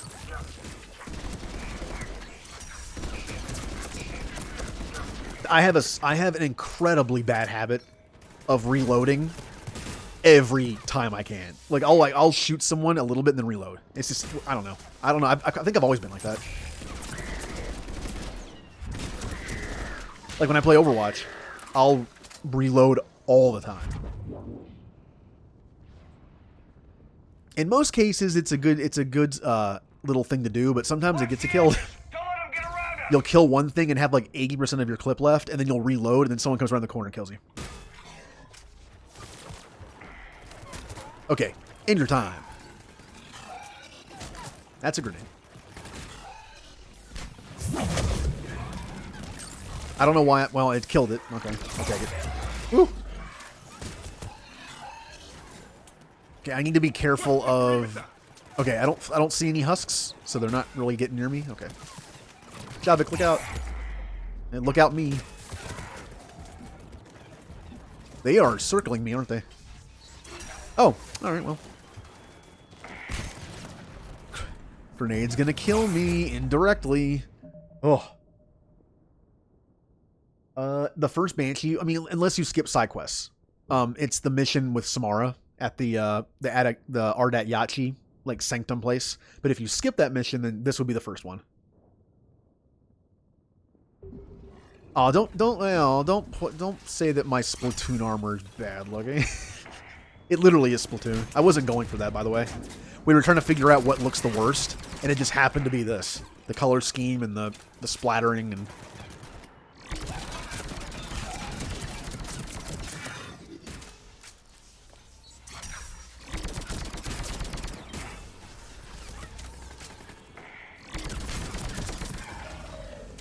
Anyone else?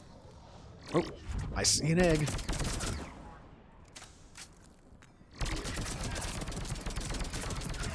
Okay. What gun is that? What was that? I just heard a really weird sound effect for someone. What is she? Hold on. That did not sound like the Tempest. Huh. Weird. They just won't stop. Maybe it was like altered by something happening in the background, like a warping sound effect. Yeah, that sounds fine. It was a really weird sound, whatever it was. This gun's stupid.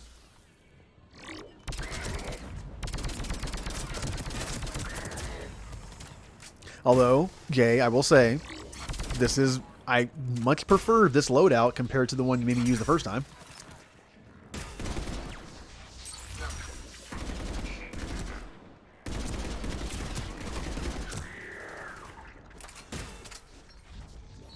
Although, if I had a choice, I would have taken off the Piranha to get a little more recharge rate going. Because since it's a shotgun, I'm probably not going to use it. Like, when do I get close enough as an engineer? Well, look, I already said that, honestly, Shuriken only probably would have been worse than Executioner Pistol. Because at least the Executioner Pistol kills things. The Shuriken likes to tickle things. And if I want to make the Reapers laugh, I'll use the Shuriken.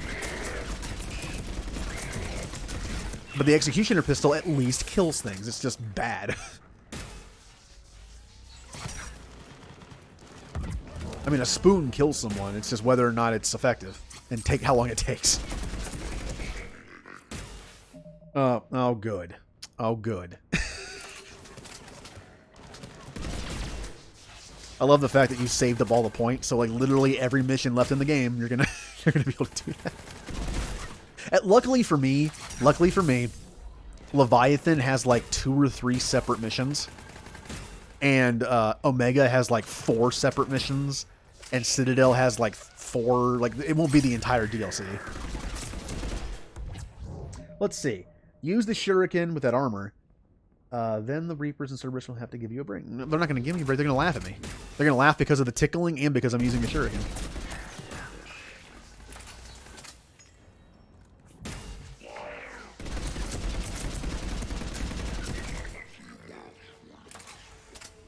Oh, it's so bad looking. Javik, why are you way over there? What are you doing? All right. Alright, well that means I have to take 2 teammates with me that can use SMGs. I'll have to remember that. Oh. Yay. It's Samara's kids come to kill me.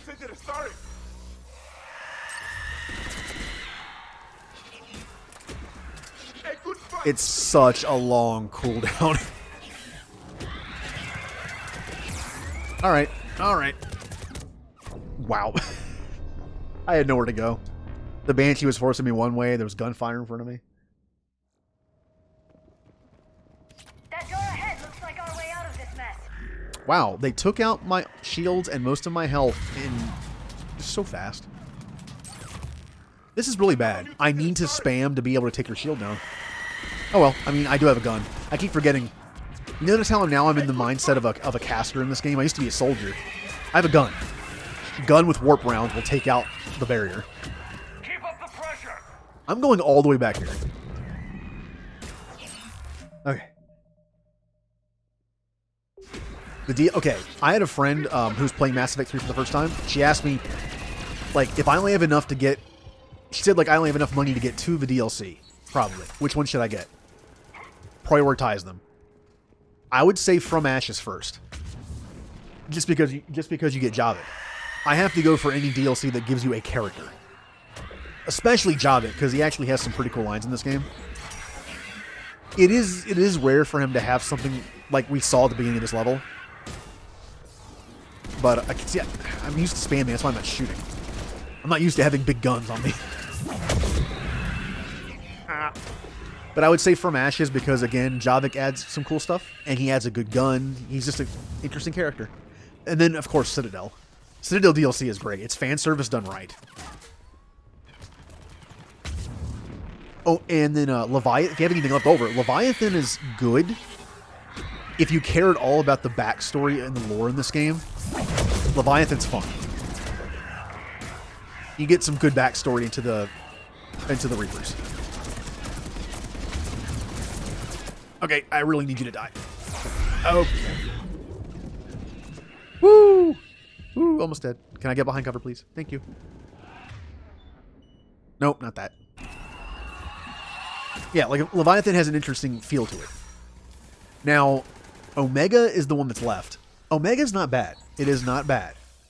But it is easily the worst because it's somewhat forgettable and it doesn't do anything to the story.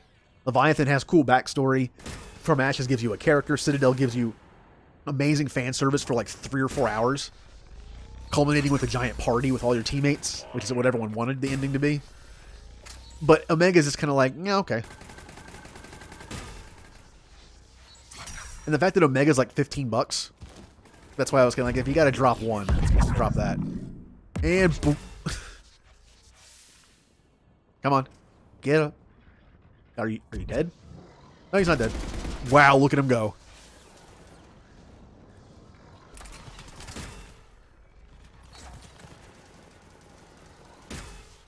Also, I can tell you that on EA loves to make their money off DLC.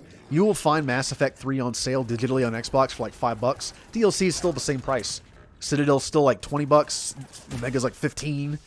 However, I had to rebuy the DLC to stream it on PC, which is what I'm doing right now. There is a bundle. They actually were nice enough, somewhat nice, to bundle all the DLC in Mass Effect 3, so you save a little bit of money. It's like $50 for everything. As opposed to like, let's see, 20, 35, like 60 maybe? So you save like $10. Yay. What? Thinking of drop that, what? All right. Let's get moving before more of them come back.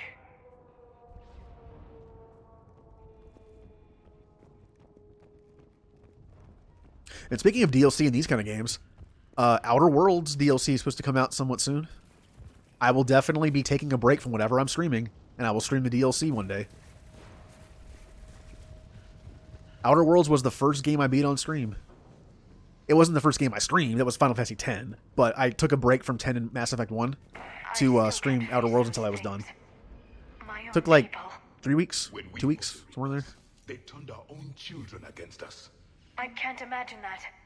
They assumed we would hesitate to kill them. Did you? What answer would you prefer? None.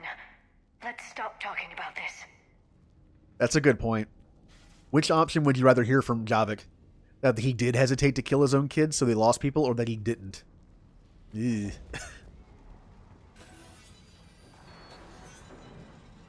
Oh yeah, the update. It updated a few days ago when I turned on my Xbox for the first time in like 2 weeks to play Overwatch to get the event stuff. It's the only time I ever play Overwatch anymore. And yeah, I read that they changed the ability to change the text size, which is nice. My people are still believing in devils. They changed their minds when the Reapers arrived. I head to the left. Snipers on the balcony. They're sorry. We might be able to reach them. There they are. I'm sure nothing's going to happen to them from a distance.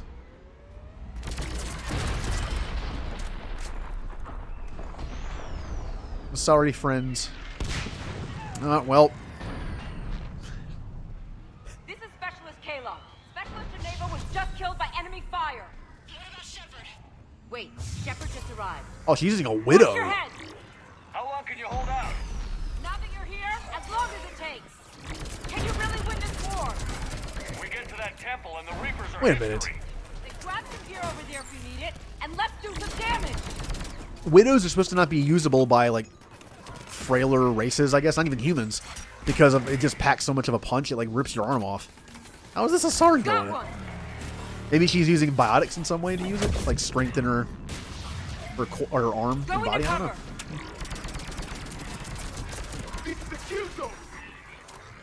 Okay.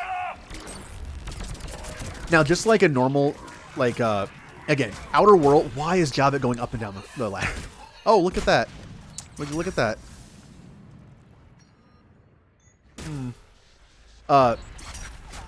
The Outer Worlds is a game that's why I wanted to play it so bad. It's basically a BioWare game, in a way. Like, you know what I mean? It's very similar.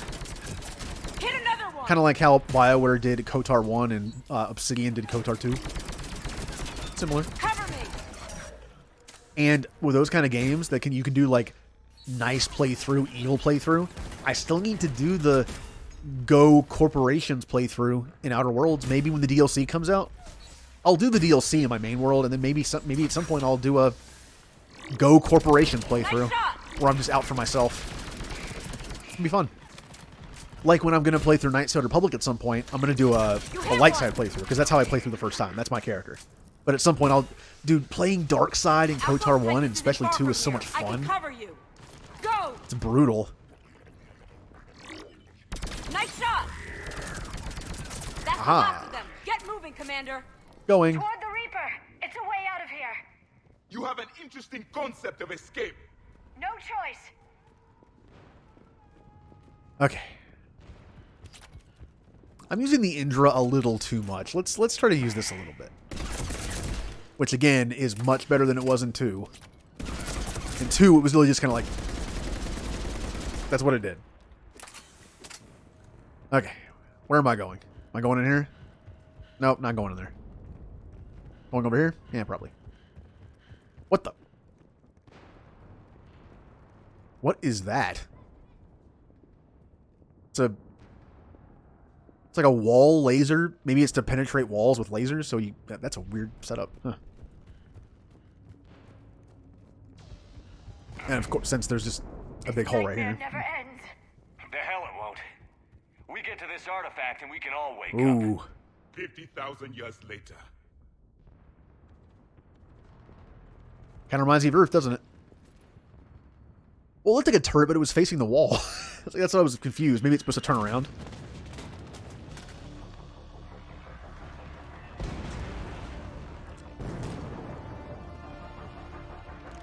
Watch it!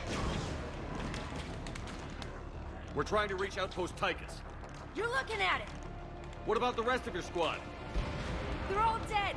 We tried punching through to the scientists, but I'm all that's left. What about reinforcements? We had gunships flying support, but things got too hot with that Reaper. They can't chance it. Maybe the Reapers indoctrinated the turret, so it just turned around and started firing. I mean, Reapers are organic and tech. I guess, I mean, you wouldn't call it indoctrinate. I was going to say, can you indoctrinate technology? That's called hacking. I'm sure they can do that too. I know it's rough, but I don't see another way in without their help. Have I told you how much I hate this war? Talon Swarm, this is Outpost Tychus. Is there anybody left on this frequency? We are in need of immediate air support. Commander Shepard is here. Copy, this is Talon 1. I'm on the way. Talon 5 inbound. Yeah. Ground targets confirmed. Weapons are hot. Light them up.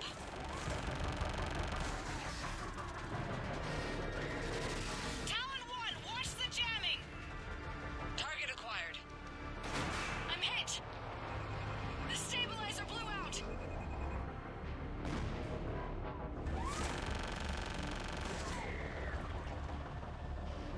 This is Talon 5. Whatever you're gonna do, you better do it now. Go, Commander. I'll cover you from here. I'll cover you long range with a crappy shotgun. That shotgun's so bad. Oh, speaking of bad weaponry, if you want me to use the shuriken, oh man, if you wanted me to have me have 2 weapons, it'd be shuriken and venom shotgun. Not venom, it's disciple shotgun. That thing's terrible. Yeah, they sacrificed themselves so we could have a chance. Let's go.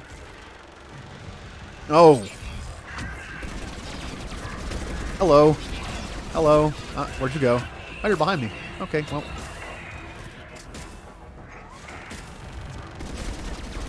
That's it, Javik. That's it, Javik. Distractor. Use your body.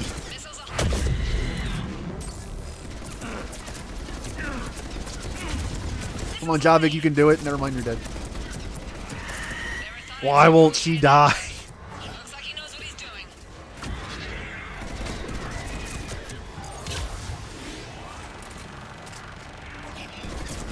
We killed your sister in like 5 seconds. Come on.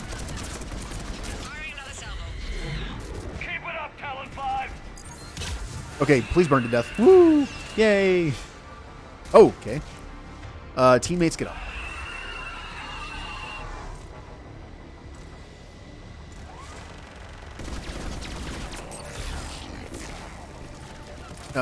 That was a very... That's... Okay, you know what? That cover seems to be broken. I'm gonna go over here. This one's also kind of stupid. Alright. As you can tell, I'm still not used to having superior firepower. I'm still kind of like flopping around and not shooting a lot. Alright, back to the Indra.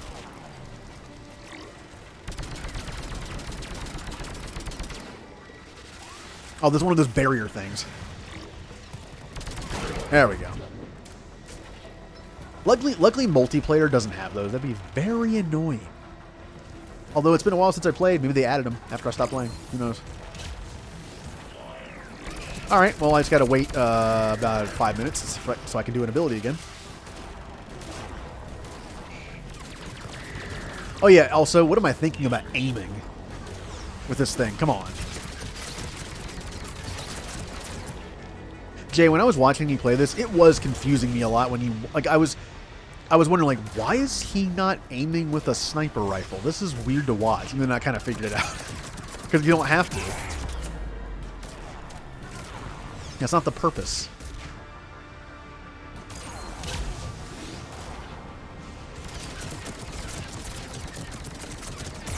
Ow. Not too good against armor, but, man, that's what this is for.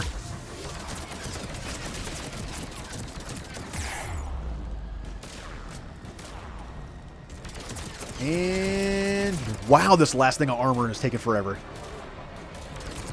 Die. That's it for the missiles. Whew. Switching to the gun. Next time we go to war, maybe the Alliance can spring for air support. Hey, maybe next time they'll believe me when I tell them things are coming. Move! Now's our chance! Ooh. I'm aiming again. Stop. Stop aiming. There we go. Watch out, more hostiles ahead. Commander, more of the Deadeye attack. These guys I'm aiming on because they're kind of thin. It does make it a little easier to hit them, but I'm stuck on something. Yep. Oh, he's dead. I thought he was still alive.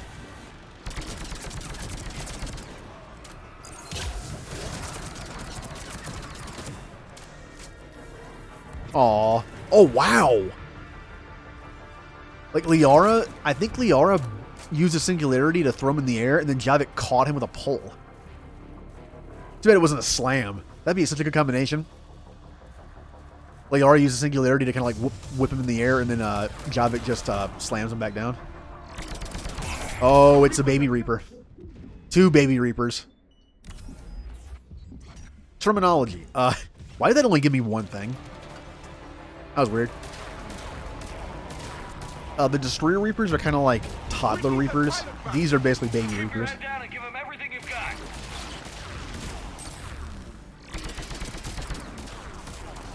Talon 5, back in position. Let's punch a hole.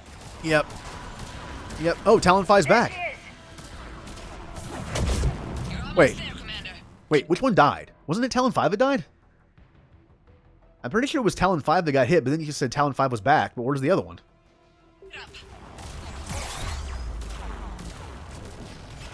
Continuity error. I don't know. Maybe I just wasn't paying attention. When am I supposed to fire? this harvester shoots. Look at how much he shoots me. Yeah, no, this is Talon. I thought that Talon 5 was the one that went down. Or maybe it went down but came back.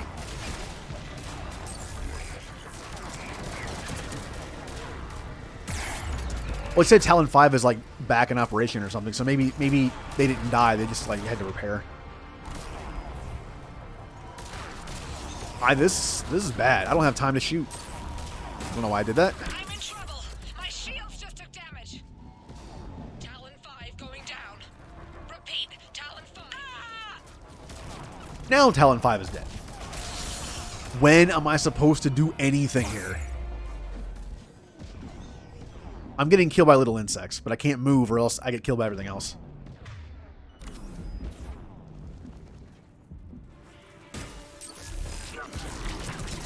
I killed something! Yay! Alright, something else has to die. I'm getting bombarded by too many things.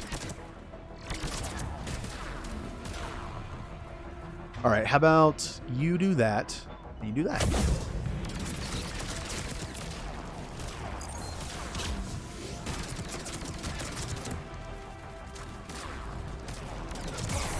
Luckily, from where I am... Oh, the harvester's gone. It's like, oh no, it's not. It's still there. Thought I couldn't see it over there. Luckily, the harvester, I don't think, can hit me from here, so yay.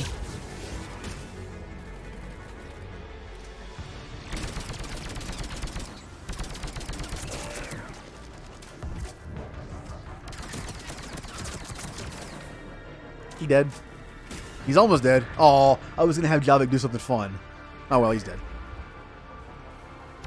So much sacrifice. We have to make it worth something. He's not shooting, is he? I think he gave up. Oh. Wait a minute. Remember how I mentioned I don't know what these things are made of? That it's obvious like what the other things are, like the Marauders are the Geth, or not the Geth, the Turians. I never really zoomed into one of these before. Doesn't his head look like a Geth? Kind of. Like that shape around his head? Maybe this is like repurposed Geth. Yeah, lots of Geth. This is a lot of Geth. Well, it's Geth bodies. Remember, like with the Geth are like the weird. They have the platforms, which are just the bodies, and then they have like the software, which is them. So, like a bunch of just like soulless bodies.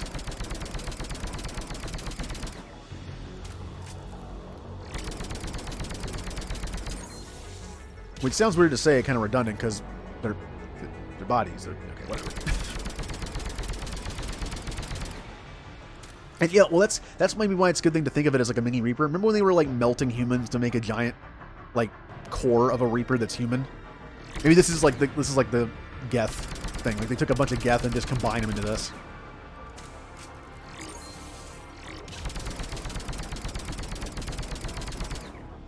It's gonna die eventually. Yay. Boom.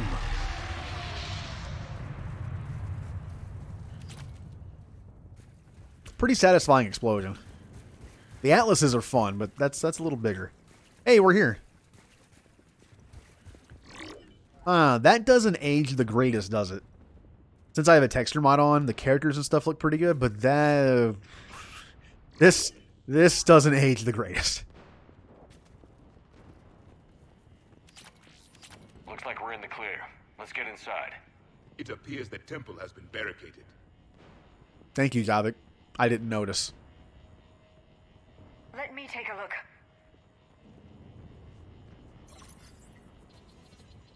It's military-grade encryption. I think I can override it. Do religion and military always mix among Asari? No, this is unusual. Especially since few still follow the Athame doctrine.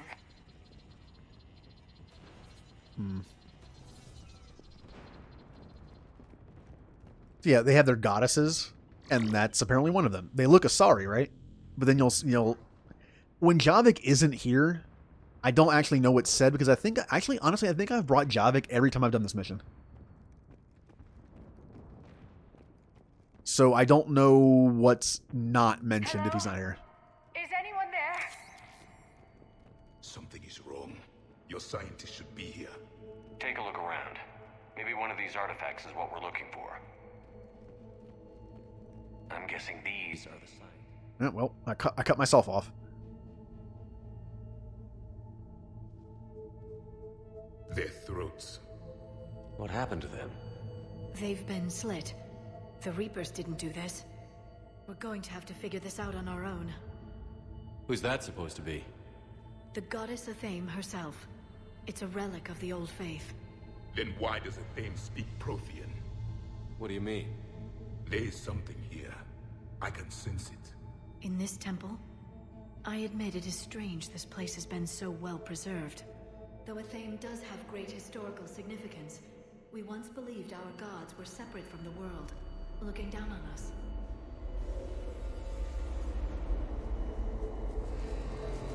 Now Asari speak as our cosmic whole. There is a universal energy. There's a Prothean beacon here. What? You're sure? It's not something you forget. But why hide it? The answer is obvious. Power and influence. Javik, the camera's over here. Knowledge of my race for their own gain. That can't be. I can't believe my people would keep this a secret. And yeah, this gets into a big thing with me. The Asari are all high and mighty with following the rules and doing all this stuff. They've been hoarding a Prothean beacon this whole time. This whole time. And they've been studying it. Why do you think they're the most advanced species of this cycle? That. Imagine what would have happened if they gave the beacon to everyone. When Shepard got the cipher, whatever it's called. The, it's cipher. No, wait, what? Conduit. How do I forget that? Hold on, my brain just forgot something again. Like, that's that moment where my brain just forgets something randomly. The conduit, whatever. If what I mean is, if the Asari had given it to everybody, we all would have known about it. It would have been a thing. Like, all galactic civilization would have known, oh, on the Citadel, there's a Prothean beacon they study all the time. Once Shepard got the ability to understand Prothean, imagine what he could have learned. He could have learned all this stuff a couple years ago. It's the Asari's fault for hoarding it. They knew. They knew this whole time. Ah! Hypocritical aliens. A beacon like this could explain why Asari are so advanced. This temple is thousands of years old. Time enough to make serious progress. That doesn't make it true. Even a small amount of data would give your species an edge. Or are you insulted that your government didn't involve you? Javik, I do like some of the glitches in these games. They're kind of funny. Like, and this, like, you know, of course, Mass Effect 2, I think, has it, but 3 does it where if you talk to someone who's off screen, your head will just, like, snap and look weird directions. Or sometimes the camera just isn't in the right place, or the character's not in the right place. The Mars ruins are where humanity got Mass Effect technology. And we learned of it from the ruins of the Inusanum, the race that came before us. It was our secret for centuries. Well, if it is true, the Asari should have shared this knowledge. We might not have been in this mess if they had. You don't know that, Shepard. We don't know what's going on here. I know we don't have much time to find out. The few records I can access talk about tapping into Prothean data streams, reconstructing matrices, none of which I see here. I do. The activation process has begun. By the goddess. Literally. Look around. There must be more of these connections. Incredible. The beacon seems to think you're Prothean, Shepard. It must be the cipher you got back on Pharaohs years ago. Or it could be the Prothean standing next to you. Okay, yeah. Liara says that no matter what, and then Javik has to say something like there that. Have to be more connections nearby. Like, you know, hello, Prothean here. No connection here. The end of the war is near. Find what we need, finish the Crucible, and vengeance is complete. But Javik adds a good bit to this area, and the fact that he's a DLC character and he's integrated this well, I kind of like it. Best place to hide a secret is out in the open. They've been extracting data from it for centuries. I never knew. Let's hope it doesn't take us as long. Of course, you can argue that if a DLC character is integrated so well, it probably means they were in the game to begin with, and that they were stuck behind a paywall. So I kind of don't like that, but... Ooh. I'd say that one counts. Doesn't look like a connection. Yeah, because this doesn't look like Prothean at all. Each connection provides more power to the beacon. Asari are observant. Was that sarcasm? And easily confused. Oh, look. There, another More one. Prothean. It's still not complete. I guess that would be a bit of a plot hole. This confirms the Asari owe your superiority to my people. And you owe the Mass Effect relays to the Reapers. How did that turn out? Ooh. So you do bite. Good. Ooh, get that metagel. She just burned your ass. Alright, It's kind of a thing like where I'm sure Liara has seen this stuff before and it looks Prothean, but then when she saw Javik, she wasn't like, wait a minute. You look like the stuff that I've seen all my life. This doesn't appear to be a connection. We should keep searching. This isn't a connection.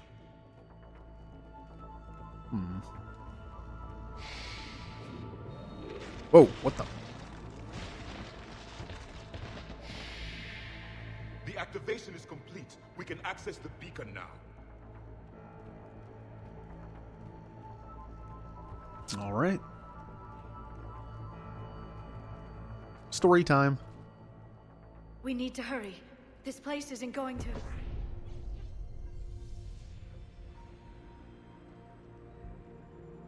last very long. Obtaining chronological marker. Hold. Timescale established. Post-Prothean cycle confirmed. One of our computers. Reaper presence detected. This galactic cycle has already reached its extinction terminus. Systems shutting down. Hold on. We need answers. To what question? The catalyst. We need to know what it is to finish the Crucible.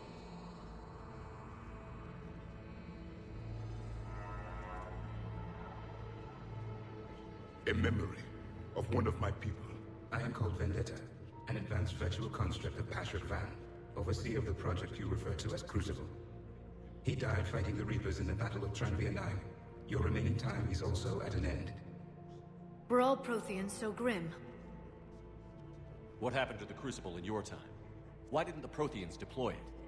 We were sabotaged from within. A splinter group argued we should dominate the Reapers rather than destroy them. It fractured our order of battle. Later, we discovered the Separatists were indoctrinated. I always suspected as much. And now we're facing the same problem. Our studies of past ages led us to believe that time is cyclical. Many patterns repeat. Like the Reaper attacks. And beyond, the same peaks of evolution, the same valleys of dissolution. The same conflicts are expressed in every cycle, but in a different manner. The repetition is too prevalent to be merely chance. We assume the Reapers were responsible for the pattern. Perhaps, though I believe the Reapers are only servants of the pattern. They are not its master. So who is the master? Unknown. Its presence is inferred rather than observed. The only certainty is its intention. Galactic annihilation. You now stand at that precipice. It kind of reminds me of the architect scene in the second Matrix movie. The idea that things repeat and certain things happen all the time. Like the theory that every cycle has a Shepard. And whether it actually is like a humanoid type Shepard, like Shepard is, or if it's like a person, like Javik. Some consider is the Shepard of his cycle. And maybe just kind of like, well, like again, the Matrix movie, that there's something special about this one, and that somehow he's the one that's different. Remember, the cycle was delayed like 100 or 200 years. Maybe that was the difference. Although Shepard wouldn't have been born yet, so... There's still hope for this cycle. We need to know what the catalyst is. Trillions of lives are at risk. Trillions of lives are always at risk. But if the Reapers have arrived to end your cycle, this discussion is too late. We can break the cycle. We found your plans for the Crucible. We're building it right now. The Crucible is not of Prothean design. It is the work of countless galactic cycles stretching back millions of years. Each cycle adds to it. Each improves upon it. Thus far, none have successfully defeated the Reapers with it. Yeah, I got that part. Then we'll be the first. Tell us what the catalyst is. Listen to the human. He can be trusted. I detect you are one of us. You are Prothean. The last. I am the final hope to avenge our people. Your mission was known to me. Do you believe this present cycle can deliver retribution? They have earned the right to try. Tell us what we need to know. Very well. If you have followed the plans for the Crucible, I will interface with your systems and assist with the catalyst too. Indoctrinated presence detected. Activating security protocol.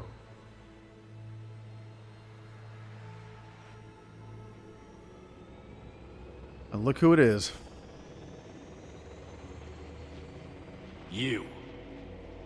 You killed the scientists. What do you want? Your attention. Someone would like to talk with you.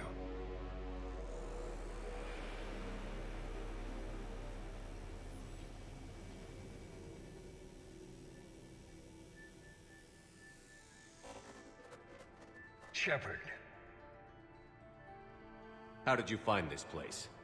The archives. Or did your shadow broker miss that one? Show yourself. I promise I won't miss. Stick to your talents, Dr. D'Soni. You've helped uncover the key to subjugating the Reapers. Or destroying them. Damn it, Shepard. Destroying the Reapers gains us nothing. How about peace? They're just trying to control us. Think about it. If they wanted all organic life destroyed, they could do it. There would be nothing left. What the hell are you talking about? I know them, Shepard. I know how they think. I think you've gotten a little too close to the enemy. No. I'm saying they've got it right. Why kill when you can control? This is kind of the thing that the AI guy was talking about. It's a pretty good strategy by the Reapers. You take one faction of people that would fight against you and make them fight against each other. So they indoctrinate this group and slip in the idea that they can control them and let them fight each other. Good tactic. I mean, think about how many cycles the Reapers have been doing. They know what they're doing. You've been spending too much time with the enemy. They're dragging you over to their side. Their way of thinking. No, I just see things differently. If you truly care about humanity, you'll stop fighting me. You'll join me. Don't ever question my intentions. I've sacrificed more for humanity than you'll ever know. And don't assume you know me. My methods for dealing with the Reapers are simply more refined than yours. Sounds kind of like a Reaper, doesn't it? Anytime you ask a Reaper, like, hey, why do you do this? He's like, it's beyond your comprehension. I am robot. He kind of sounds like that, doesn't he? He's like, you don't have to hear my reasoning. It's beyond your thinking. You've forgotten everything you stood for. Cerberus was supposed to be humanity's sword, not a dagger in our back. Poetic, but as usual, you missed the point. The world is more gray than you care to admit. With the Prothean data in this beacon, I can end this conflict, once and for all. You're either with me or against me. There's nothing gray about that. No, I suppose there isn't. Leng, the commander has something I need. Please relieve him of it. And then bring me the data. Understood. Oh, boss fight. Which usually aren't great in Mass Effect games. You're slower than I imagined, Shepard. Well, this isn't Mass Effect Andromeda yet. I am a little slow. I agree. Okay, well. Your friend Thane died like a coward. Oh, you were talking about Thane? Oh, okay. Okay. Ow. Ow. Oh, come on. He trash-talked my friend that he killed, and then he killed me.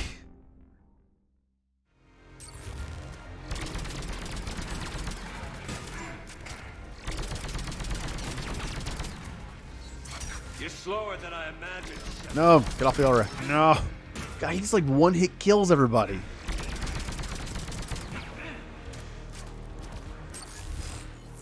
Your friend Thane died like a coward. You'll be joining him soon. Oh, you're gonna die like something much worse when I get a hold of you. Alright. Maybe I need my little droid buddies to help me out here.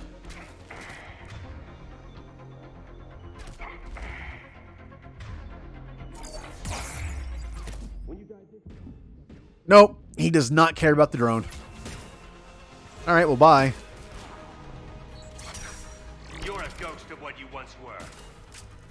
See, and you're gonna be a ghost. I've been hit. Cover me while I recharge. Commander, the gunship. Okay. Alright, Liara. Oh, no. Okay. Yeah, we got a score to settle with this guy.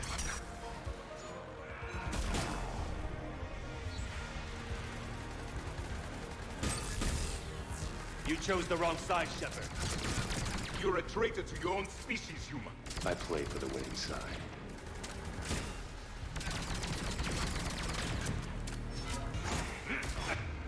Alright. Get my drones going here. Is that the best It might you've not got? distract him, but it's extra damage. I'll take it.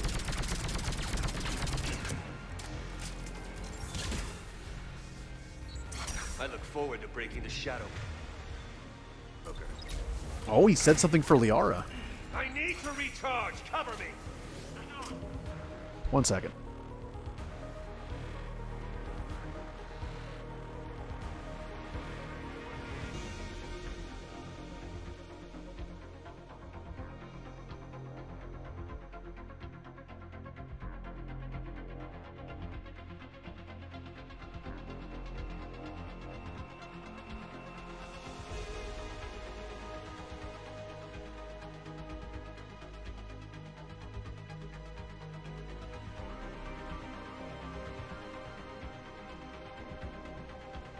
Okay.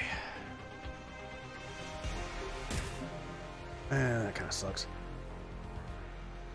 What time is it? Okay. Unfortunately, I'm going to have to cut my stream short tonight because I have to go do something before midnight, apparently. Last second. Not my idea, but I have to go do it. But that means I can still go for a while.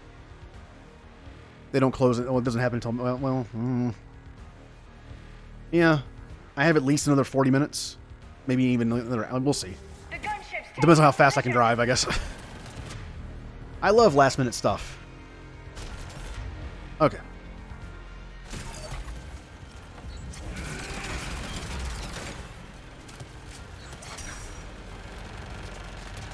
Come on.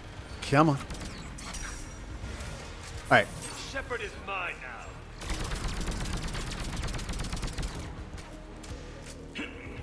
Oh no. You're getting old. You've lost a step. I don't know. This fight isn't that bad. It just I expected more from you. the combat's always been a little clunky to me. Like Andromeda, I think nailed it with the ability to move around.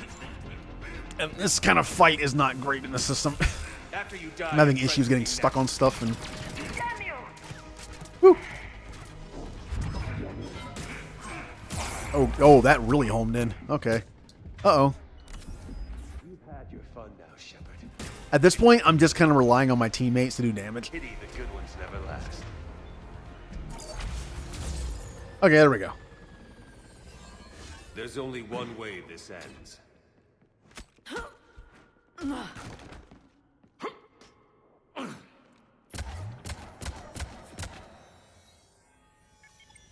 Target the supports.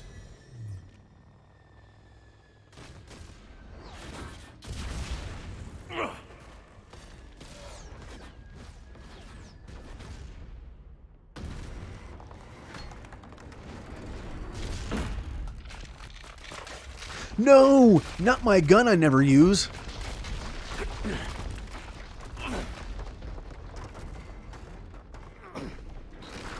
Javik was just standing in the background Cerberus doing thanks nothing. you for all your hard work. Oh, this was so... I didn't see this coming. Like, I didn't expect him to win. And but I should have thought it was coming, though, because it was like, oh, we have everything we need. We have the AI who knows what the thing is, and it's like, of course something bad was going to happen.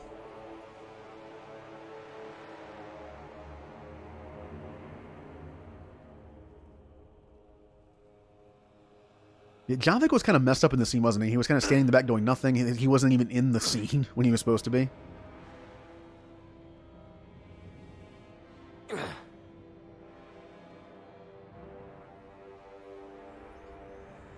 Oh. They took our Prothean robot friend. He was nice. He was nicer than Javik. Take Javik. I'll take that thing instead.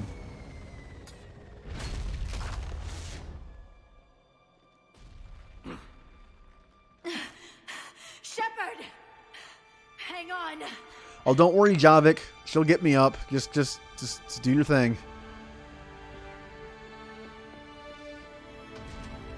Look how fast I can run with that stuff on me. All those exhaust ports. The spoiler makes the car go faster. Yeah. This is Shepard. Give us your location. I repeat, is anyone on this frequency? We read you. Give me your location. The lieutenant's down. Our whole zone is collapsing. What happened to Shepard? Did they make it to the temple?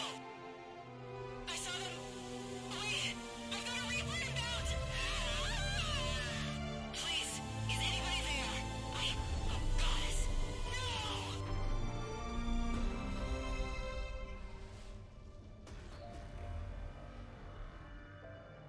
And Shepard lost. Doesn't happen very often, does it? He lost a big one too. That was the answer.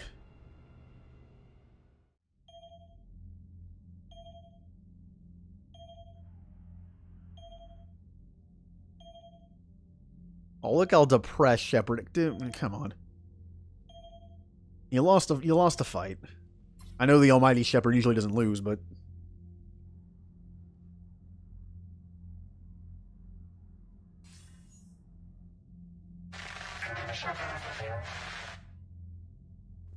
Commander?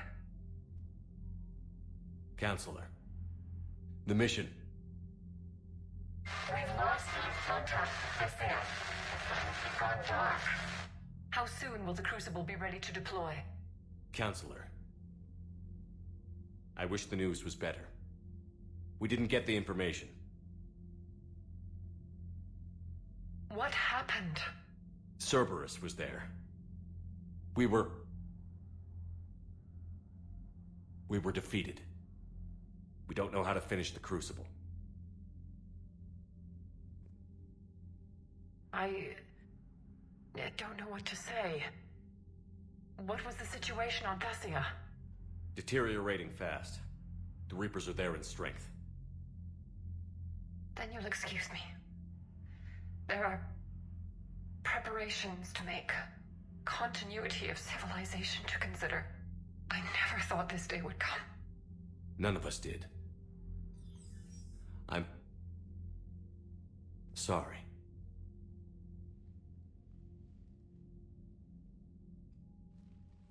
Asari forces are in full retreat. It is no longer safe for us to remain in this system.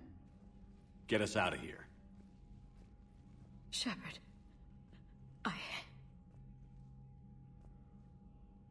Nobody could have predicted Cerberus would reach Thessia before us. It's my job to be prepared, no matter what. And now Thessia's lost, as is the data on the catalyst. I'm sick of Cerberus beating us to the punch. Let's kick them in the balls first for a change. I'm with James. Anyone know where they're hiding? Anyone?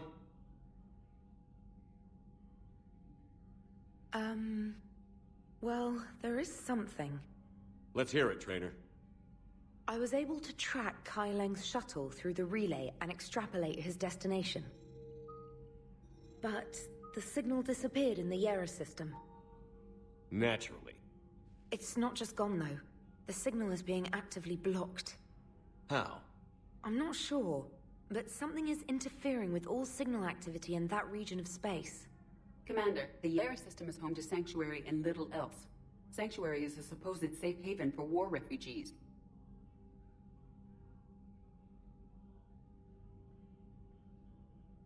You think it's worth checking out, Trainer? Yes, sir, I do. If Specialist Trainer hadn't examined the data so astutely, the interference would have been undetectable. Aw, Iggy's giving her a compliment. And this is like, what, the third time she's done this? A good addition to the team. Nice work, Trainer. You've given us a shot. Now let's make sure we don't waste it. I was stationed on Horizon in the Lyra system, and you were the only Cerberus presence while I was there. It's a slim lead. Let's hope it's the right one. I don't care how slim the leads are at this point. We've come too far to let Cerberus stop us. I want that Prothean data. I want the catalyst. No excuses. Dismissed. Oh, I sense a dream sequence coming up. Commander, Admiral Anderson is available I guess on not. VidCom. Okay. Plenty to do. Here's what I'm going to do. What I have to go do won't take very long, but it was just going to be weird timing. Like I was going to stop. You know what? Here's the thing. I'm going to go do it real quick. So I will be back. That way I can stream until I was going to, until around 12. I might go a little later because of this. But yeah, I'll hopefully be back in about 20 minutes. Honestly, since it's only going to be about 15 or 20 minutes, instead of just stopping the stream and starting it again, I'm just going to let it run. I'm going to put it on the not very oftenly used.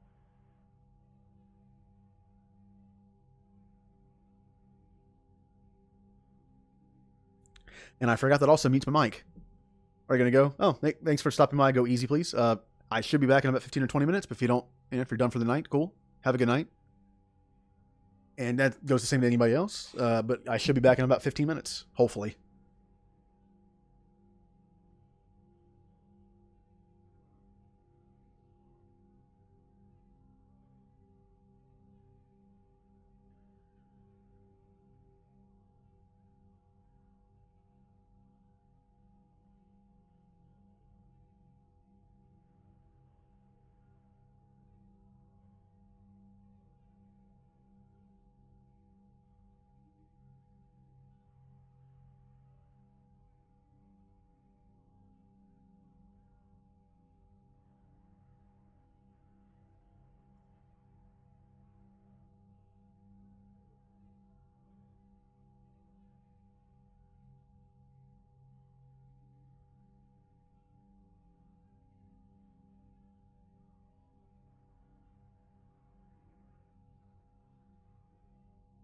We will hold the line!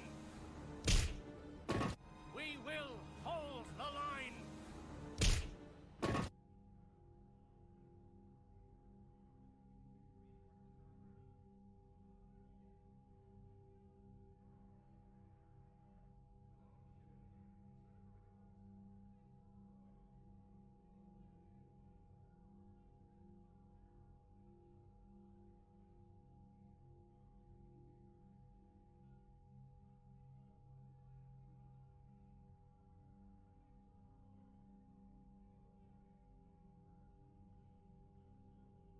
And never mind. I was told to do something at the last minute, and then it was like, all right, never mind. I'm like, okay. Couldn't wait like 5 minutes. Cool. Oh, thank you for the follow. Go easy, please. And I guess I'm going to continue. That was a weird situation. Well, like someone asked me to go somewhere, and I was like, cool. Give me like 10 minutes. And then I took a break to go, and it was like, oh, I already went. I'm like, okay. Cool. Yep. Okay. Well, you know what time it is. The best part of the stream for Mass Effect games. Talk to everyone on the ship time. Hooray. Let's take a look here. Let me load my phone back up. Okay. All right. So let's see what we got here. Ooh, Elcor Flotilla. The Elcor Flotilla possesses a few cruisers and carriers, but its real value is troop transports. Because of their shape, the Elcor carries shoulder-mounted heavy weapons, VI run systems, handle, reloading, targeting, and ammunition selection. It is not unusual to see a troop of Elcor soldiers toting rocket launchers, chain guns, and other intimidating weapons on their back as if they weigh nothing at all. So yeah, the Elcor just strap weapons to their back and just walk into battle. Citadel Defense Force. There's a lot of stuff in this. So wow, look at how much there is. Basically, it's all the stuff I turned in. The Elcor rejoiced when the Code of the Ancients was recovered. With hope restored, they rallied to help more supplies on the Citadel for the war effort. The recovery of Rings of Elune, named after a reserve revered Asari physician, inspired Asari civilians to volunteer at the hospital. Yay. Prothean artifact known as the Obelisk of Karza is inscribed with specific technical terms and measurements, useful in decrypting the blueprints to the Crucible. Believe... Well, Alliance scientists analyze a Prothean sphere.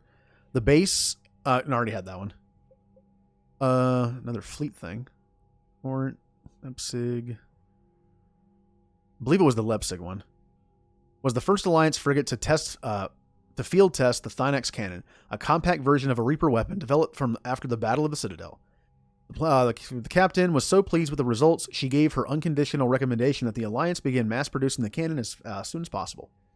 So the Thynex cannon is based on Reaper tech.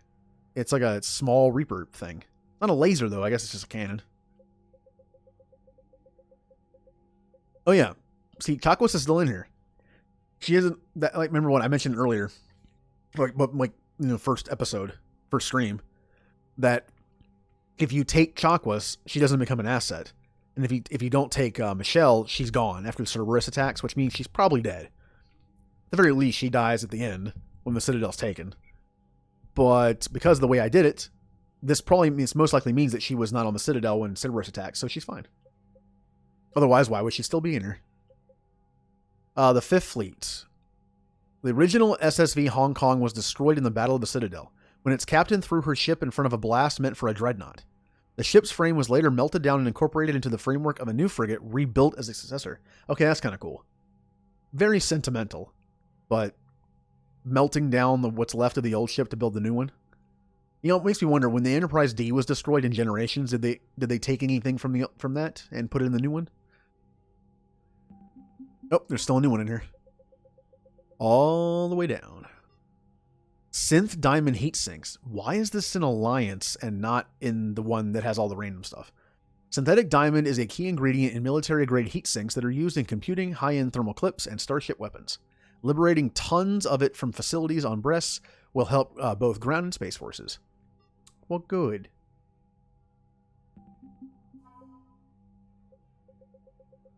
The Armali Sniper Unit. The Armali Sniper Unit is an elite team of Asari commandos who favor long-distance engagements. Some of the unit's soldiers have argued amongst themselves. Wow. I don't know where I got that from. That was a big brain. Just augmented themselves with strength-boosting cybernetic implants, allowing them to fire heavier guns. That's why. I literally asked that. And there is the answer. It's augments. Oh, hey, Jay. Yeah, I literally said I had to go for 15 minutes, and then I was back. I didn't have to go anymore. Allowing them to fire heavier guns like the 39 kilogram. I think weighs 39 kilogram. The M98 Widow antimatter rifle with incredible precision. The Ceres Guard. The Ceres Guard set out to stop Bloodpack mercenaries attempting to enslave Asari colonies in the Terminus systems. After a ship-to-ship fight, the commandos and mercs crash landed. With no means to contact Thessia, the surviving Asari continued to engage the grounded Bloodpack, whittling down the frustrated slavers with traps, ambushes, and nighttime offenses. After 9 days and more than 100 casualties, the Bloodpack surrendered, and the mercenaries were astonished to learn they had only been battling 5 Asari commandos. Although the Guard downplayed their heroics, they became instant celebrities upon their return to Thessia. Yay! And Geth. Commander Shepard's... Wait a minute. I guess I didn't read this before. About the Geth, emphasized their value as strong military allies. The Council reluctantly sent the Geth shipments of raw materials to upgrade ground troops. Oh, that's nice.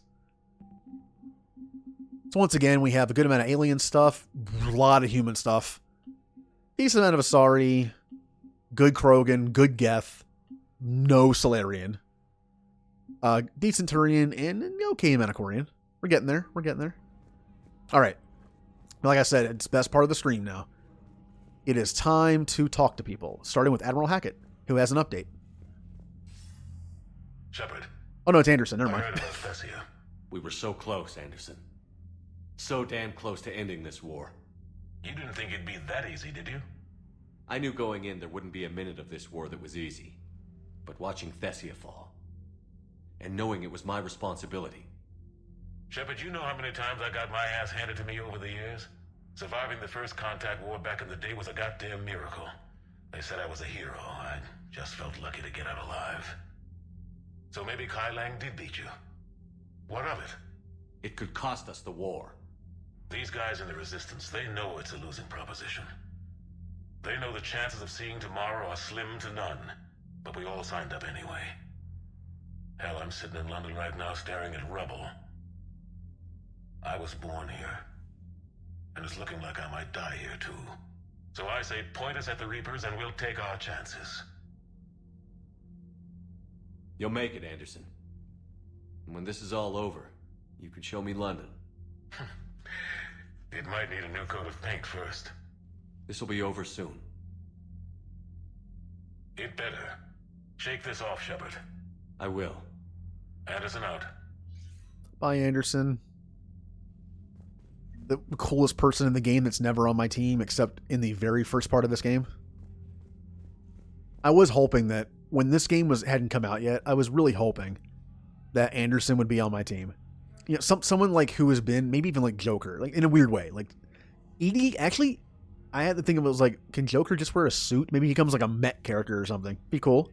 But Edie, I guess, is kind of like that. Already did that. Oh, hey. All right. Let's talk to everyone and move on. I don't remember if any new systems unlocked besides the Sanctuary one. Thought after we took down that Reaper on Rannoch. I don't know. Yeah, but there's no way we could have stopped every Reaper on Thessia. The Asari should have jumped in earlier. Valid point. The Asari did say we don't want any part of your Crucible nonsense. So. Commander, Cerberus has attacked a comm facility on Ontaron. I've updated the galaxy map. And there it is. There's going to be a little delivery mission thing for that. Thanks for listening, Commander. It was a good idea. And right now, it's the best lead we've got. In any event, good luck. Commander? Evacuating Thessia. From Asari Military Command. Good. You open this message. This isn't actually Asari Command, military command. They're busy tending to what's left of their planet. So you all right. So you survived our fight on Thessia. You're not as weak as I thought. But never forget that your best wasn't good enough to stop me. Now an entire planet is dying because you lack the strength to win. The legend of Shepard needs to be rewritten. I hope I'm there for the last chapter. It ends with your death. Man.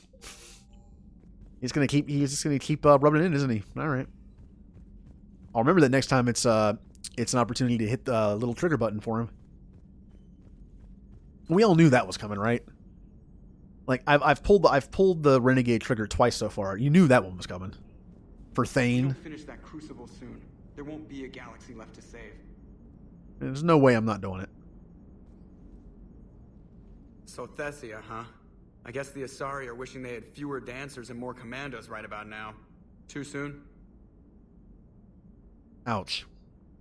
In case you hadn't noticed, we just lost a few million people. This isn't the time. You see this? Tiptree. Little colony out in the ass end of nowhere. My dad lives there. So does my sister. Reapers rolled in about 2 weeks ago. So you can assume that I'm generally aware there's a war on, Commander. So why the jokes? Because Edie says that according to your armor's metabolic scans, you're under more stress now than during the Skillian Blitz. Like more than Elysium, where it was pretty much you versus 10,000 Batarians trying to kill you. And the last time I had a briefing with Anderson, he told me to take care of you. The guy leading the resistance on Earth is worried about you. And I'm supposed to help. Some angry looking faces in this scene. I appreciate the thought, Joker. But I'm fine. The hell you are. You're like half robot at this point. No offense, Edie. And it's my fault. When the Collectors blew up the first Normandy, you died because I wouldn't leave. Because you had to come back for me. Couldn't leave the best pilot in the fleet behind, could I? Yeah, well, I guess that would have looked bad on your report. Come on. We've got work to do. It all worked out. I mean, who's to say that... remember when I talk about how these games kind of get like ridiculous in terms of scope? Mass Effect 1, it was like stop one person, then like one Reaper. And the Mass Effect 2 is do all this. Mass Effect 3 is saving entire civilizations. Maybe Shepard wouldn't have been able to succeed unless he died and was rebuilt. Who knows if like regular squishy human Shepard would have been enough. Commander? Shepard, I have a question about human behavior. This isn't the best time, Edie. Perhaps humor? A penguin is driving through the Arizona desert. I'm not in the mood.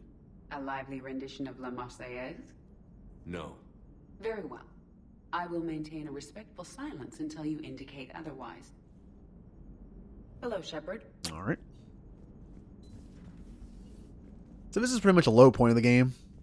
We've been winning. I mean, I wasn't expecting this the first time I played it because Shepard never loses, does he? And when he does, it's not really a big loss. I was not expecting like this. I'm not gonna say he needed it, but it's like it's like take him down a peg. He's not perfect. The fact that we lost to Kai Lang though, terminally ill Thane fought him to a standstill and we lost to him. What does that say about us? What's it say about Thane? All right, you know what? I think we've looked at the ugly armor long enough. I did it. I used it for one story mission. Let's get rid of the ugly, shall we? We're entering the end game here. So let me go with let me just make my own, my usual gear here. Maybe not exactly, but at least better looking. You know what? I kind of want to go with original N7 for this because all that's left is DLC, and DLC I can kind of do whatever. So yeah, well, I think I'll save the N7 for the last mission, the Cerberus base. I usually do that. I'll save like to get the old style one, so we'll do something different.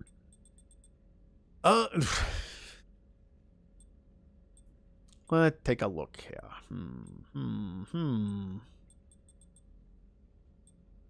I guess I could be like Cyberpunk Cyclops. Yeah, we'll do that.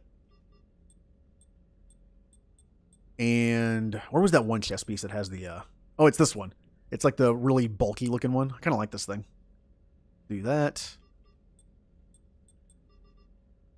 And then the itty bitty little ones. Not those. Not a lot of choices, is there? It's either just N7 or basically between these two. I'll go with that. Arms. Where is the one that has the let's see, where is it? Kind of like these. Yeah.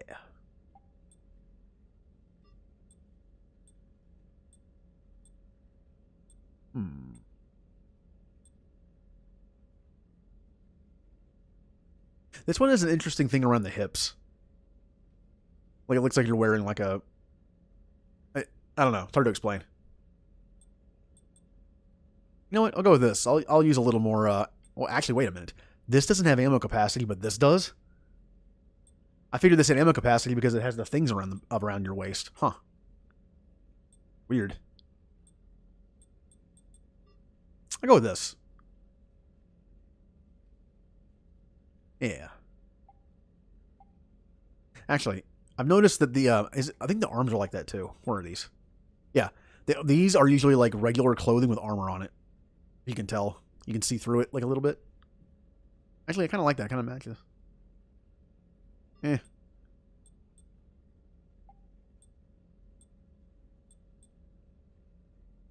I'll go with this. Look at that power recharge too. Paintball warrior. I've played paintball a few times. I'm kind of picky with the pants, I guess.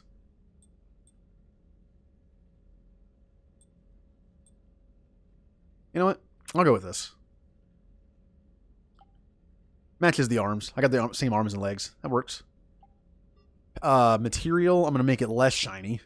Now we're going to change the worst part of all. The color. First I'm going to turn the pattern off. So I can see what I'm doing. That already looks better.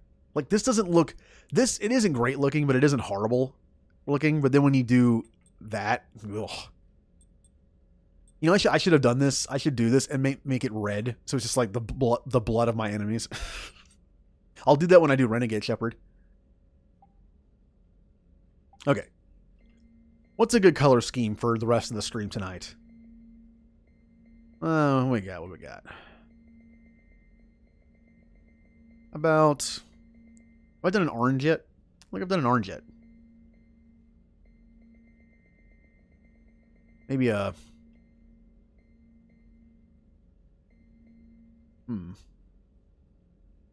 Oh, it's... Okay, alright. What, should I do, blue and black? Or should I do, like, a... Like, maybe, like, blue and purple? For Asari and for Biotic. That's pretty blue. Kind of like that a little better. Actually, that's like a bluish purple. That works. Now for the tint number 2. Could do black.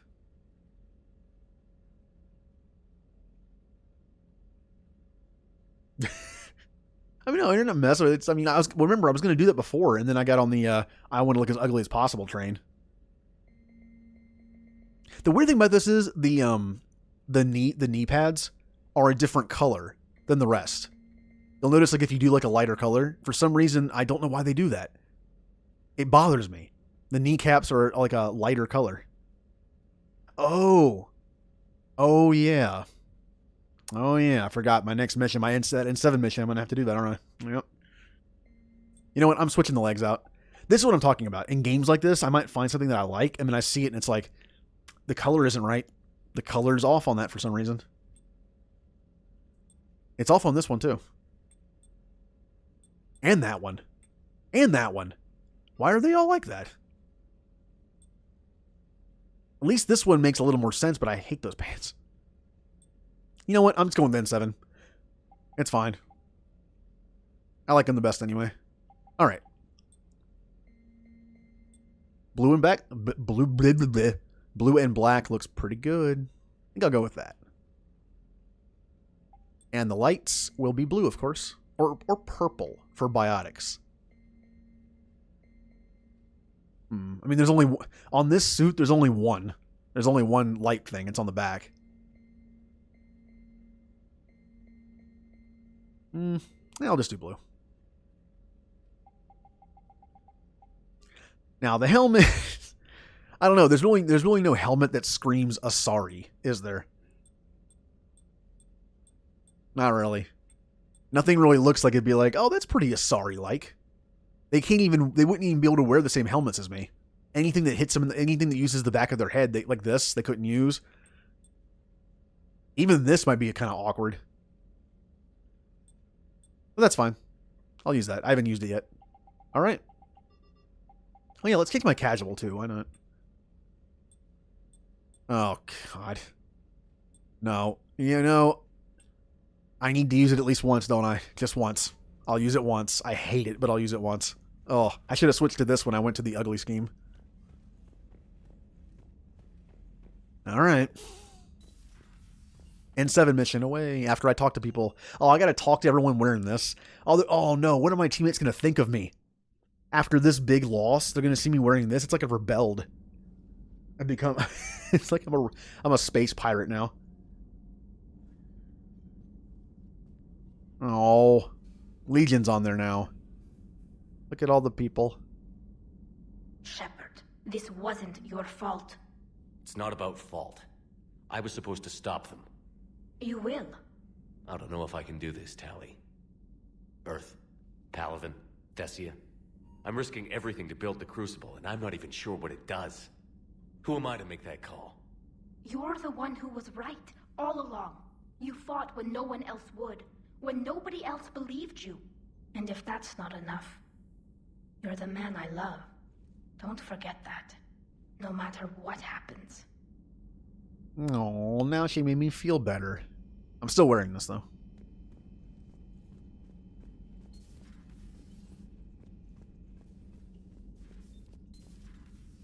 Alright, who is on this deck that shouldn't be? Tali, but I already talked to her. Yay. Anyone in here? Nope, no one that matters. I keep saying that, don't I? Every time I come in here and I'm like, I see these people and I'm like, no one's important in here. Bye. And one person in there's like, Shepard, I've known you for like 10 years. Man. All right, well, this was a empty spot. Okay.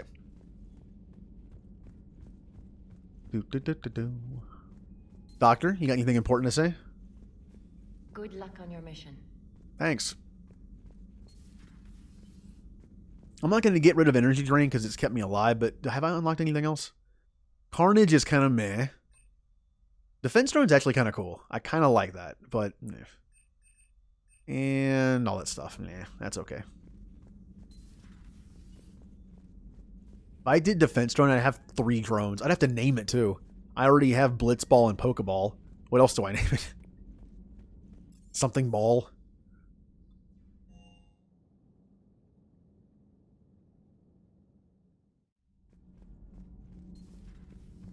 All right. Have you found your story on Thessia yet? No. I'm trying to word it right. What happens if you word it wrong? If I'm lucky, the Citadel Stock Exchange drops 2,000 extra points. And if you're unlucky? I don't know. I've never really been unlucky. Commander.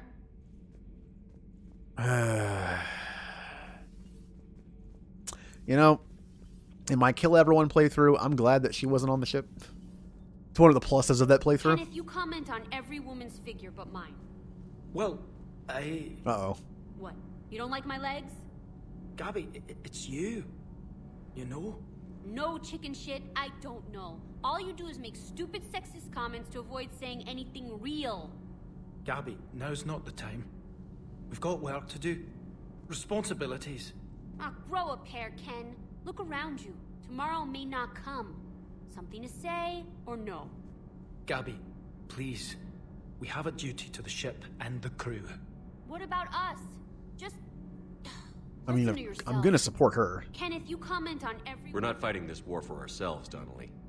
We're fighting for the people close to us. Time is short. I see your point, Commander. Gabby, I think your legs are spectacular. Well, that's a start. I was definitely expecting him to say something wholly inappropriate after that, but he didn't. Commander. Caden. We were just talking to Liara. She's a strong one. I'd say her world's just been completely rocked. Completely? Adams and I were just remembering Noveria and the terrible way her mother died. Liara seemed so together afterward. Couldn't have been easy. For weeks, she told me stories about her mother. Yeah, me too. I have a feeling she'll be okay. Yeah. Hope so. And don't worry about Kai Lang. Now that we've seen his dirty moves, next time, he's getting his ass kicked. Count on it. Yeah. For Thane. Also for everyone on Thessia that's now dying because of that. And anyone that would have died if the Crucible would have been built faster. But especially just Thane. You know.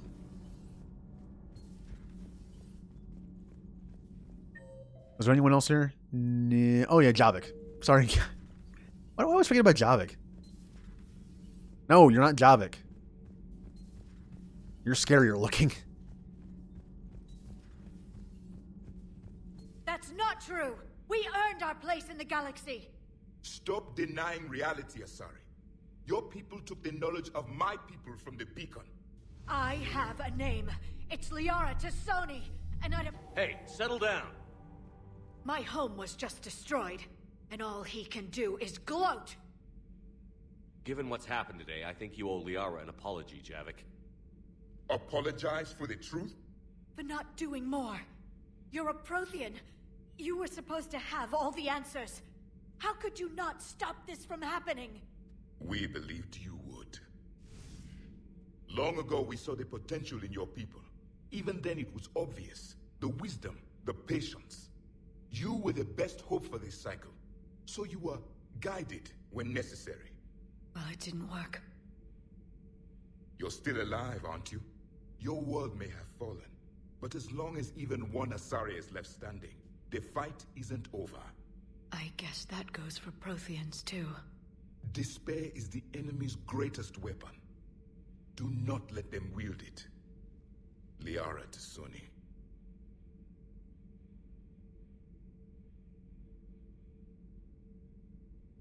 That was actually kind of nice.